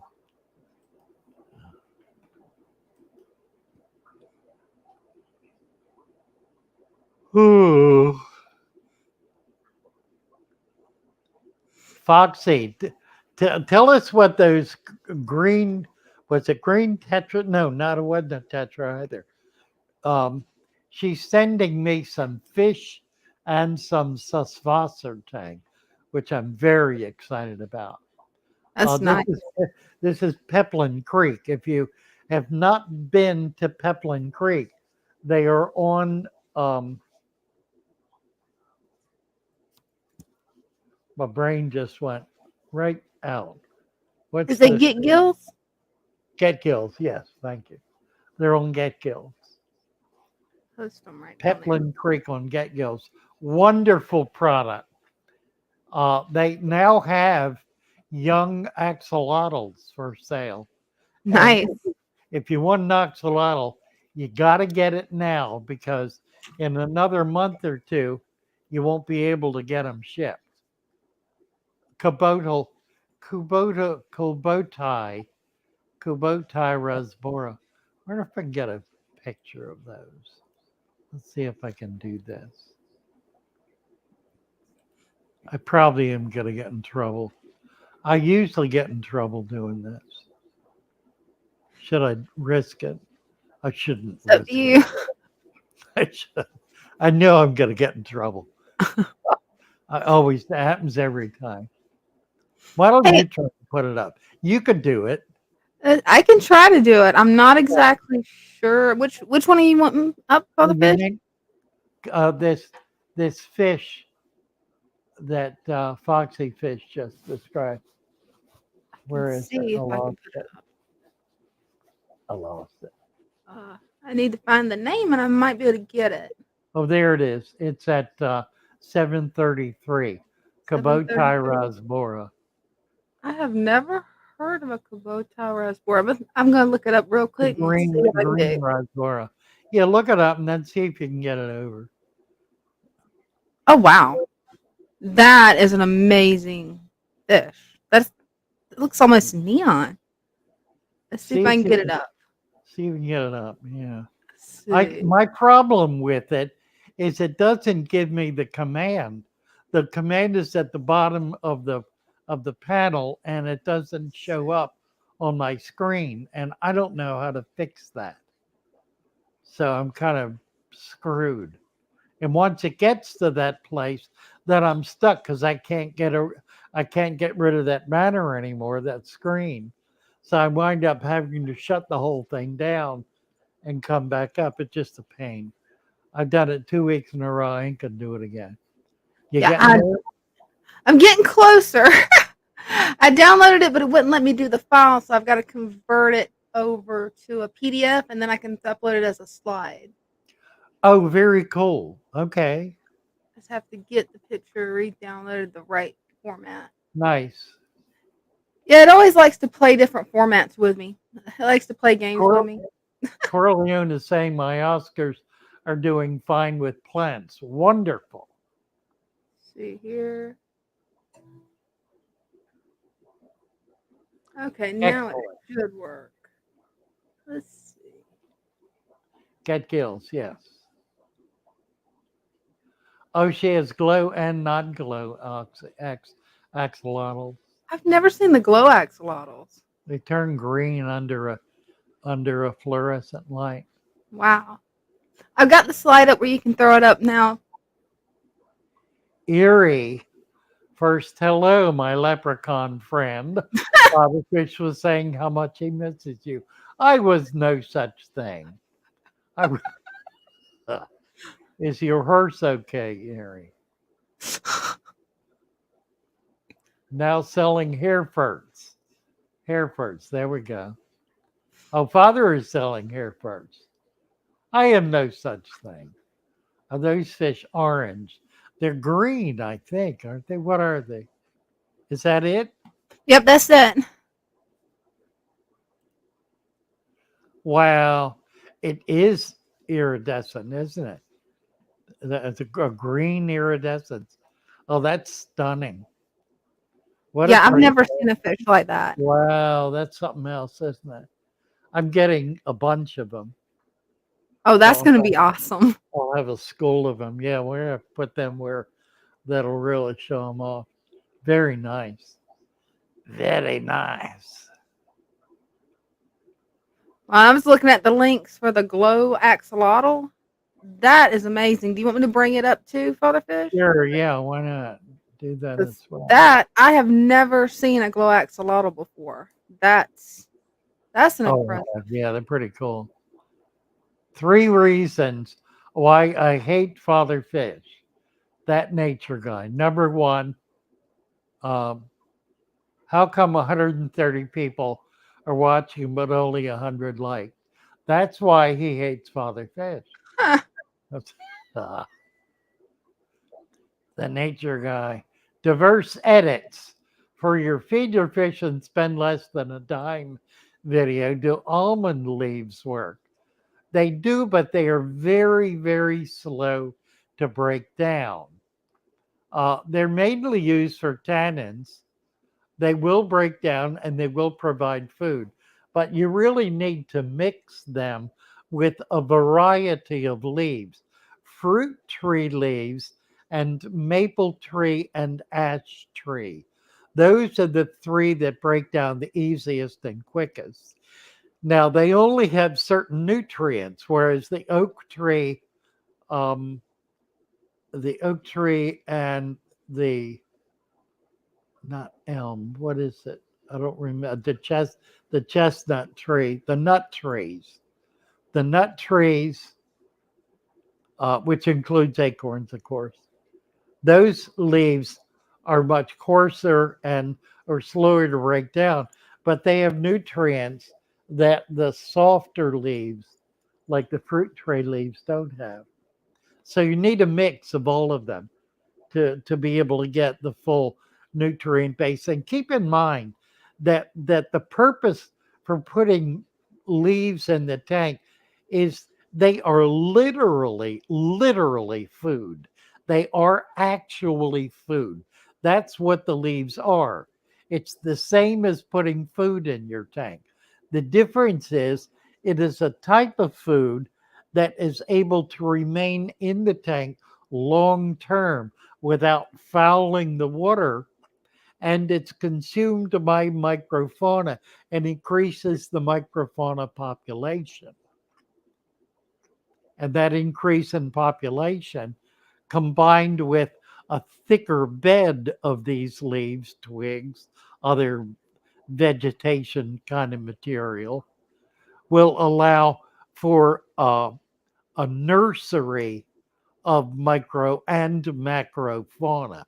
So you'll be able to get other kinds of animals living in there, like scuds, for example, which are an excellent food for slightly larger fish, for like 2-inch fish. So it becomes a really critical food web, a food bed, or uh, nutrient rich bed. What was the word I just used? A nursery. It's a nursery for baby everything, baby fish, baby microfauna, baby snails, baby everything. Tetras will drop eggs that'll go down in there. The eggs will hatch, and the babies will feed in that without predators being able to find them because they're under stacks of leaves. They're down where nobody is gonna be able to get them. So it's a really vital thing to be able to do that in your aquarium. I don't have one set up yet. I've not been able to get out. I will now to get more culture. Um, and it's been too cold, and I've not been able to get where I want to go. But I've also got some vats in my greenhouse that are beginning to come back now, and a lot of them have pretty good culture in them. So I'm going to be building that bed in these tanks in order to be able to demonstrate what really can go on when you're able to have that kind of living environment.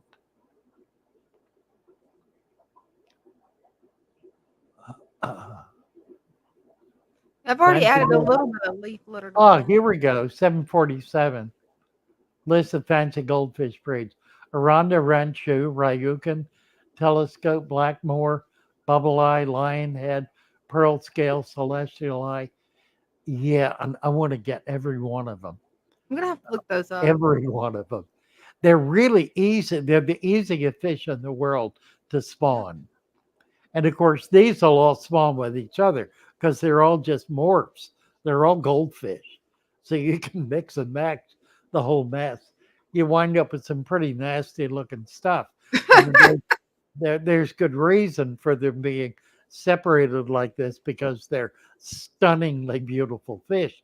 But there have been hundreds, if not thousands, of years of development of of, of breeding, inbreeding, in order to get to these kinds of structures. Wow. So they're not unique species. They are all carp. They're all carp. But this this breeding system is so ancient that what is developed today, the fish we see today, bear no resemblance at all to their original ancestors that are still there. Carp are still out there, and this is what they're related to. Natural, native willow wood. Oh, that's interesting. Willow needs to be dry, but willow is a pretty soft wood that would tend to break down pretty well. I would tend to want to chop it um, and dry it good. But yeah, I think that's right. I think that would be, and the bark particularly, the bark strips off of willow very easily, and the bark would be remarkably valuable as a um, food web material. Again, they need to be bone dry. You can put them in water and soak them out. You can put them out in the sun for months, not for a day or a week, but for a month or more. Particularly if it's green. Now, here's the other thing: you don't want to pick leaves off a tree, and you don't want to take green branches off a tree because they will contain sugars that will remain in there even when the item dries out completely. It'll simply be dried sugar, and that will foul the tank. So you don't want to do that. And it fouls the tank remarkably quickly.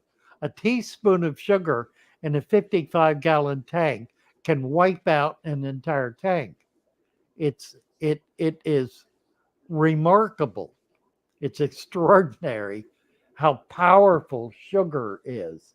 Sugar is that's a condensed material to begin with. I mean, sugar. You think about the sap in a tree.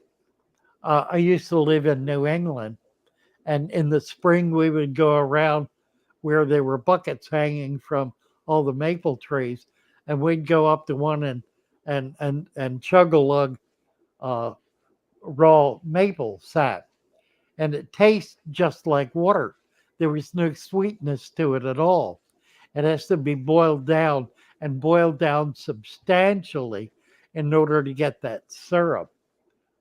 It's in very tiny amounts, but in in a leaf or in a branch that is dried out, that crystallizes. And I had a big trunk once, a part of a trunk that was magnificent. I just loved it. And it came to me and it was dried out. I mean, it looked good. I put it in the tank. Within days, the water turned brown and foul, and fish were dying. Within 2 or 3 days, it happened very, very quickly. And that's what it was. It was raw. It had never dried on the inside. And when I put it in water, it just all of that was released. So you want to be careful about Stan is educating Erie over here. That's good. They don't. Yeah, the Brits don't understand the difference. Actually, Stan, they really don't. They think one thing is the other. They just they don't get it. You'd think they would, but then I think it's because they don't have any sense of smell. They can't tell the difference between gunpowder and flatulence. I think that's what it is, actually.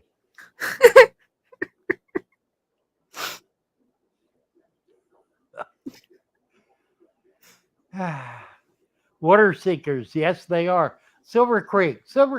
I've been trying to get hold of you because I've got a bag full, I got 10 or 15 bags of plants here. I want to ship to you. You need to get to me. I've been sending you messages. I've sent you two of them so far, and I've got no response. Send me by email, please, your address because I can't find it. It's among that 5,000 addresses I've got, and I don't even know how to dig it out. Send me your address, and I will send these plants off to you. I'll do it Monday morning. I'll do it tomorrow. I need your mailing address and your email. Send it to me as an email, please. And I'll get these off to you. My gift to you. You owe me nothing for them. In appreciation of all that you've been doing. I love your presence in the fish fam. I think it's stunning. It's gutsy. It's it's flagrant. It's occasionally abusive. It's certainly entertaining, fascinating, informational. I think it's genius. And I absolutely love it. If any of you have missed, so, and I can't imagine how you could have, but if perchance you have, Silver Creek's Wildlife. Get on, sub up, click on the bell so you get notifications, and then enjoy. Or you can Oranda and Blackmore. Yeah, there's a good choices. I agree. I I threw their do. link to their YouTube into the comments. Good, good. The Ranchu I like too. That's kind of one of my favorites. I've had a lot. I haven't had them recently. Blue German Ram, Metal Mining UK. I have a blue ram with something burned into the top of its head, white raised spot sticking out of its cheek. Oh boy. Hmm. Um, it sounds like a parasite. That does. I would take a pair of tweezers to it and see if you can tweeze it out. See if you can actually physically remove it. You can put a spot of, oh dear. It's hard to know what to do because they're so small and easy to kill. And you don't want to get any kind of toxin in their gill because that burns the gill and kills the fish. Um, Try to remember what we've used to try to get those burrowers out. Um, Generally, if you can catch them with a tweezer and then just steady pressure, don't pull or tug, just steady pressure, light pressure until it weakens and lets go, and then it'll slide right out. There's a little trick to doing this. You grab a hold of it and just hold it and put the slightest pressure on it, and you'll feel it tugging back. And you just stop right there. Let it tug back, hold it right there. And in a minute or so, it will let go. It'll loosen and you'll be able to slide it right out. That steady pressure you've got will be adequate to be able to pull it completely out. If you grab it and pull, it'll tear it. It could die and fester and create other problems. So there is a way to do it. You'd have to be gentle and take your time. Fish is not going to die if it's out of water for a minute or two. You can pour water over it if you want to make sure its gills have water on them. But you can get them out that way.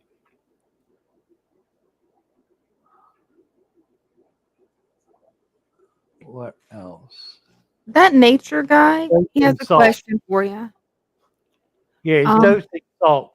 That can work. It doesn't always, and you run the risk of killing the fish with too much salt. I would see if you can physically remove it.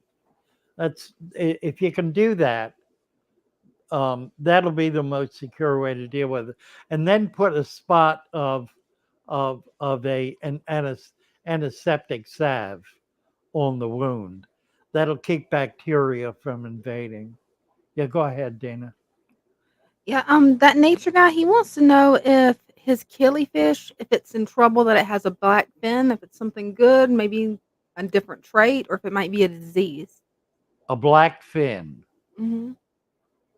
black on the fin, or the whole fin black.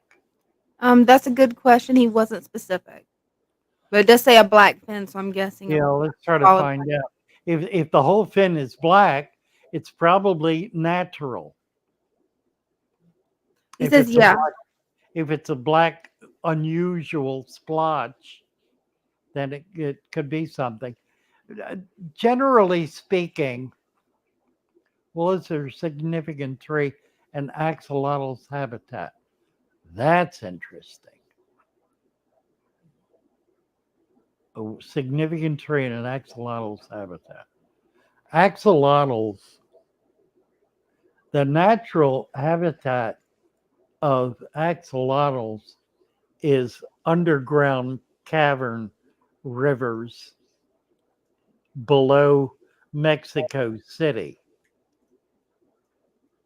which are virtually all befouled now to the point where they're presumed to be extinct in the wild. The axolotl is an immature tiger salamander. Oh wow. The tiger salamander is common throughout much of North America. We have large colonies of them here on the eastern shore of Maryland. When I was here before in Maryland, I was able to collect eggs in the spring and hatch them out and raise them. I raised them on Daphnia, and they did real well. I released them when I left to go to Florida. Dean Stevenson, have a great night. Oh, absolutely. A shadow dweller can find good driftwood along the beach or on river and stream corners. That's the very best source of driftwood. We're going to try to get some um, on the ocean front and the bay front. There are piles. You run into piles of it in the bay and in creeks where there can be huge mounds of driftwood or it just piled up over the years. And those are like gold mines. Oh, it's one of the things. Looking forward to getting my boat out to do. Um, dosing salt. You can't do much with temperature with rams either because they can't tolerate cold water. So you can't drop the temperature. You can raise the temperature, which may or may not help. Um, I would try to extract it. I've had a lot of success over the years doing that. It sounds delicate and difficult, but once you get the hang of it, it's really a pretty simple thing to do. It just takes it doesn't take skill. It takes nerves of steel. Yeah. You got to be gutsy. That's it. My father had a small child who put sweeties in his tank and killed everything. Yep, that's right. It's amazing how dangerous sugar is, whether in fish tanks or in bodies. Coldwater Lake, called Lake Xochimilco in Mexico. Joy of fish keeping. Give you a wrench. David Forsyth, first time with the string. Nice to have you, David. We'll get you a wrench, make you a moderator.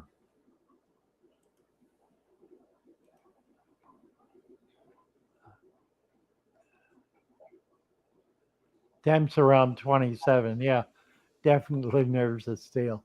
I keep mine upwards of 30, 29, 28. My Rams are in right now, I think they're in 83, 84 Fahrenheit.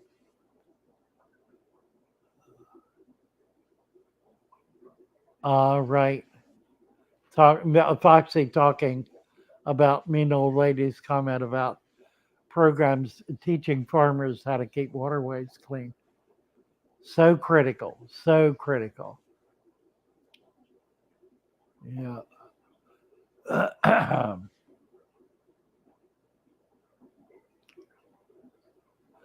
Daisy said they found a spot where they're still alive. Glad to hear. I hadn't heard that. Glad to hear it. Yeah, I thought they'd went extinct in the wild. Yeah, Foxy saying the only water source in the lake now is from a water storage treatment facility. That's not necessarily a bad thing. I've heard iodine makes axolotls turn into salamanders. I hadn't heard that. Haven't heard of that It either. doesn't make a lot of sense, but then a lot of things don't make a lot of sense.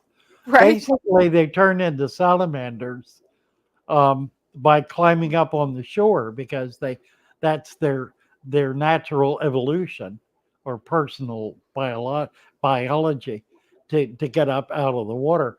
These are trapped in lakes, underground lakes, so there's no way to get out. So they're stunted at a certain developmental stage and yet sexually mature. So they're able to actually produce offspring that similarly are stunted at that stage of being in living in an aquatic environment permanently. I have seen some that have lost their gills. I don't know of any that have actually come out of the water. Foxy would know more about that. She's kind of the expert on axolotls Oh, and has I done got more. Yeah, she's done more than anybody I know with them. I've Just got the really slide from remarkable. her website. Yes. Yeah. Joy of fish keeping. Watching live first time. Lots of channels didn't know about before. Yeah, absolutely. We have a lot of people here with a remarkable breadth of skill in the hobby. It's well worth paying attention to each of them, and certainly Foxy's fish and Pebbling Creek are, as well as Silver Creek, are among those, and others here as well. Thomas wants to know if anything interesting has happened. Thomas, it really too much to go into, and we're frankly traumatized by it all. It's been such a remarkable hour and a half that I don't think we can recount it. Yeah, Uh, it would be very difficult.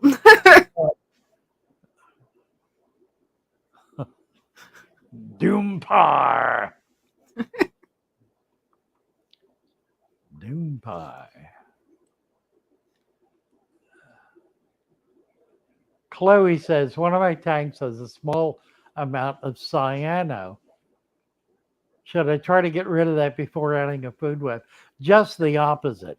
Adding the food web will overcome the cyano. So yeah, Yeah. you definitely want to get the food web in there.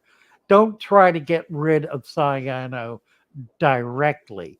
You do it by subterfuge. You do it by taking away its its um, um, access to nutrients, and the best way to do that is to give it competition. Yeah, it's amazing to watch it work. I mean, it Yeah, is amazing to see how the food web will get rid of the cyanobacteria. straight out of Cornwall has had a whale of a time, haven't we all? Metal Uh, mining had them haven't long had them. The store I purchased from lots of issues with filth, fish health. He's talking about notice the spot thinking they started the met. What is he? He's not talking about rams. What's he talking about? Metal I'm not mine. sure. Was this the fish with the black fin? Was No, I think that wasn't metal mine? I have issues with some. Here it is. Redfin tetras. One or two have white spots on the fins. Okay. No change. So started meds. If there's no change, then it's not it. Um, it could be it could be another kind of parasite. It could be fungus. It's not likely bacteria. There is a type of fungus. It's a viral. It's actually not fungus. It's actually a virus, but it grows more like a like a um, like a mat, like a very fine mat, like a cover and it's easily removed. You can take it off with a pair of tweezers. You can even wipe it off. It's not it's not deadly either. It doesn't kill the animal, and it stays pretty much in stasis, kind of indefinitely. It can stay on the fish for months and months. A very odd thing. I've only seen it one time, and it was transferring to other fish. I had actually several fish that had the condition, um, and didn't never lost a fish from it, and was able to remove it pretty easily.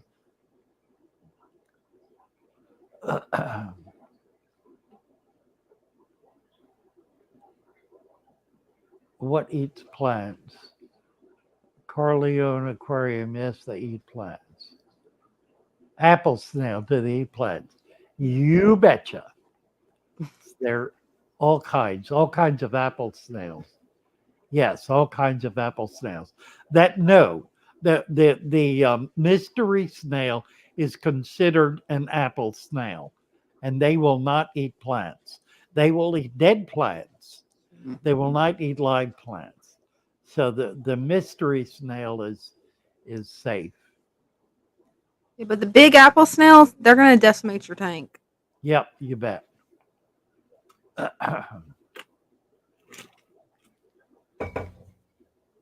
Oh, interesting. That yeah, metal mining. That's why it's really important to quarantine new fish that are particularly fish that are coming out of a store. um, because there's stuff running through those shops and those tanks all the time. So you never know what's in there. It's always a good idea to hold them separately and just observe them for a week or two and make sure they're okay. If they got something that can get into other fish, you really don't want to be putting that in your tank. So give it a chance. Um, Set up a little hospital tank or just a separate tank with nothing else in it that you can put fish in for a while and then move them out. Keep in mind that with parasites, if the parasite doesn't have a host, it will die in a matter of days. The ick parasite dies in 4 days. Most other parasites will die within a week or less. So if a tank is lying fallow for a week or two or a month, there isn't going to be anything in there to worry about. You can put brand new fish into it and just keep an eye on them. Anything that appears will be something they have brought in. Mystery snail cleaned up black algae. Zero luck on plants. Lori, we need to get together with you on that. There's no reason for you not to be able to manage plants. Come on over to Discord and give us a chance to chat with you there and see if we can't help you put together your tank so that you'll be able to grow plants. That's a real issue, sanitizing nets, particularly in a shop where there are fish coming in and out all the time, or more to the point, coming in all the time, because they can bring something into a tank. Um, just dipping the net in a mercurochrome base or something like that, even alcohol in water, anything will do. Anything that'll kill the bacteria.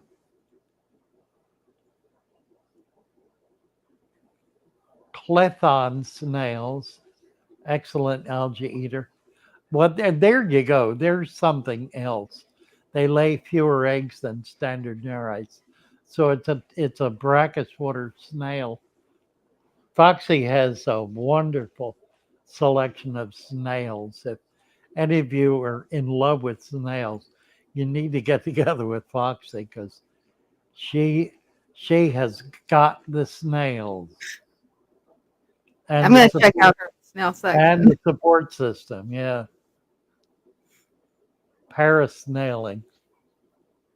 That's funny, That is. really.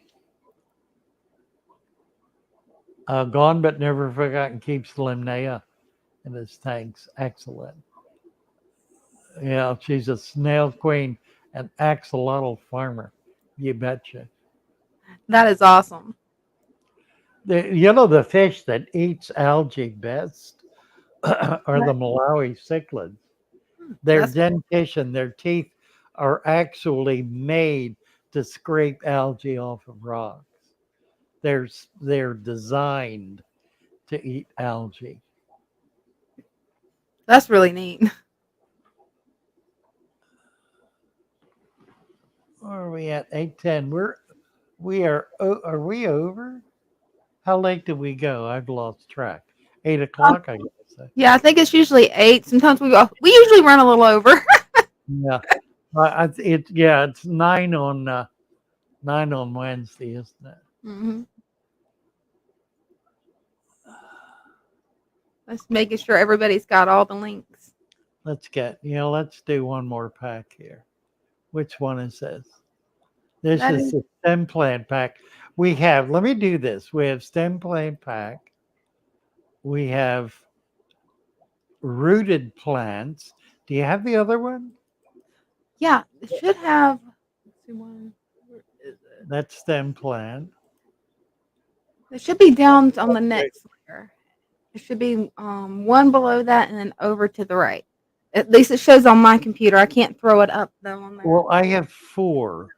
I have the dirt. I have the soil. I have the stem plant. I have the rooted plant. And another stem plant. I've got stem plant up twice. Hmm. That is strange. Oh, it's the $39 stem plant. That's Oh. the that's the special that is only available in limited quantity. And you don't get the variety. It's what is left over after we do all the separating. So it's 15 bunches, but it may be 4 or 5 of a kind. You'll never get 18 of a kind or 15 of a kind. It's actually 16. We do an extra. Um, I don't think we have the other. It's the fancy plant, the uh, Nubius and fern floating plants, those kinds of specialty plants. We have a pack of those as well for the same price, and they're all on the website. They're all on the Shopify link. So the link is here below, father-fish-aquarium.myshopify.com. That link is on fatherfish.fish right at the top of the page. And it'll take you to all of these. So you'll be able to pick these out. But that we have, again, the 3 separate different plant packs. The stem plant pack, the rooted plant pack, which has it has Vallisneria, it has swords, it has cryptocarine, it has oh, I don't remember what all it's got different species of 4 or 5 different groups of plants, all rooted plants. And then we have the specialty, which I just mentioned, is the ferns and mosses and floating plants. There's some bulbs in that. It's a pretty neat package. So those 3 are all available. They're all the same price. We're keeping that price for now. We probably are going to have to raise the price on the specialty plants and on the rooted plants. We will not raise the price on the bunches. That's going to remain the same deal it is. So that's an introductory price on those. Get them while you are able at that price. And delighted to be with you all, Dina. Thanks so much. It's been a great 2.5 hours. Thank you, Another Father Fish. It's been fun. another 2.5 hours gone somewhere we'll never get back. But Hey, we had hopefully, fun though. hopefully it's been a nice journey. All right. It has. Thank you, Metal Mining, Doom Pie, and everyone. God bless you all. Love you But all. yes. See you Wednesday night for our show and tell. Be sure to join us. It is a wonder. Mhm. It's a lot of fun because you get to see and visit with people literally all over the world and see what they're doing with their natural aquariums. Great, great fun. Love you all. Bye for now. Love you guys.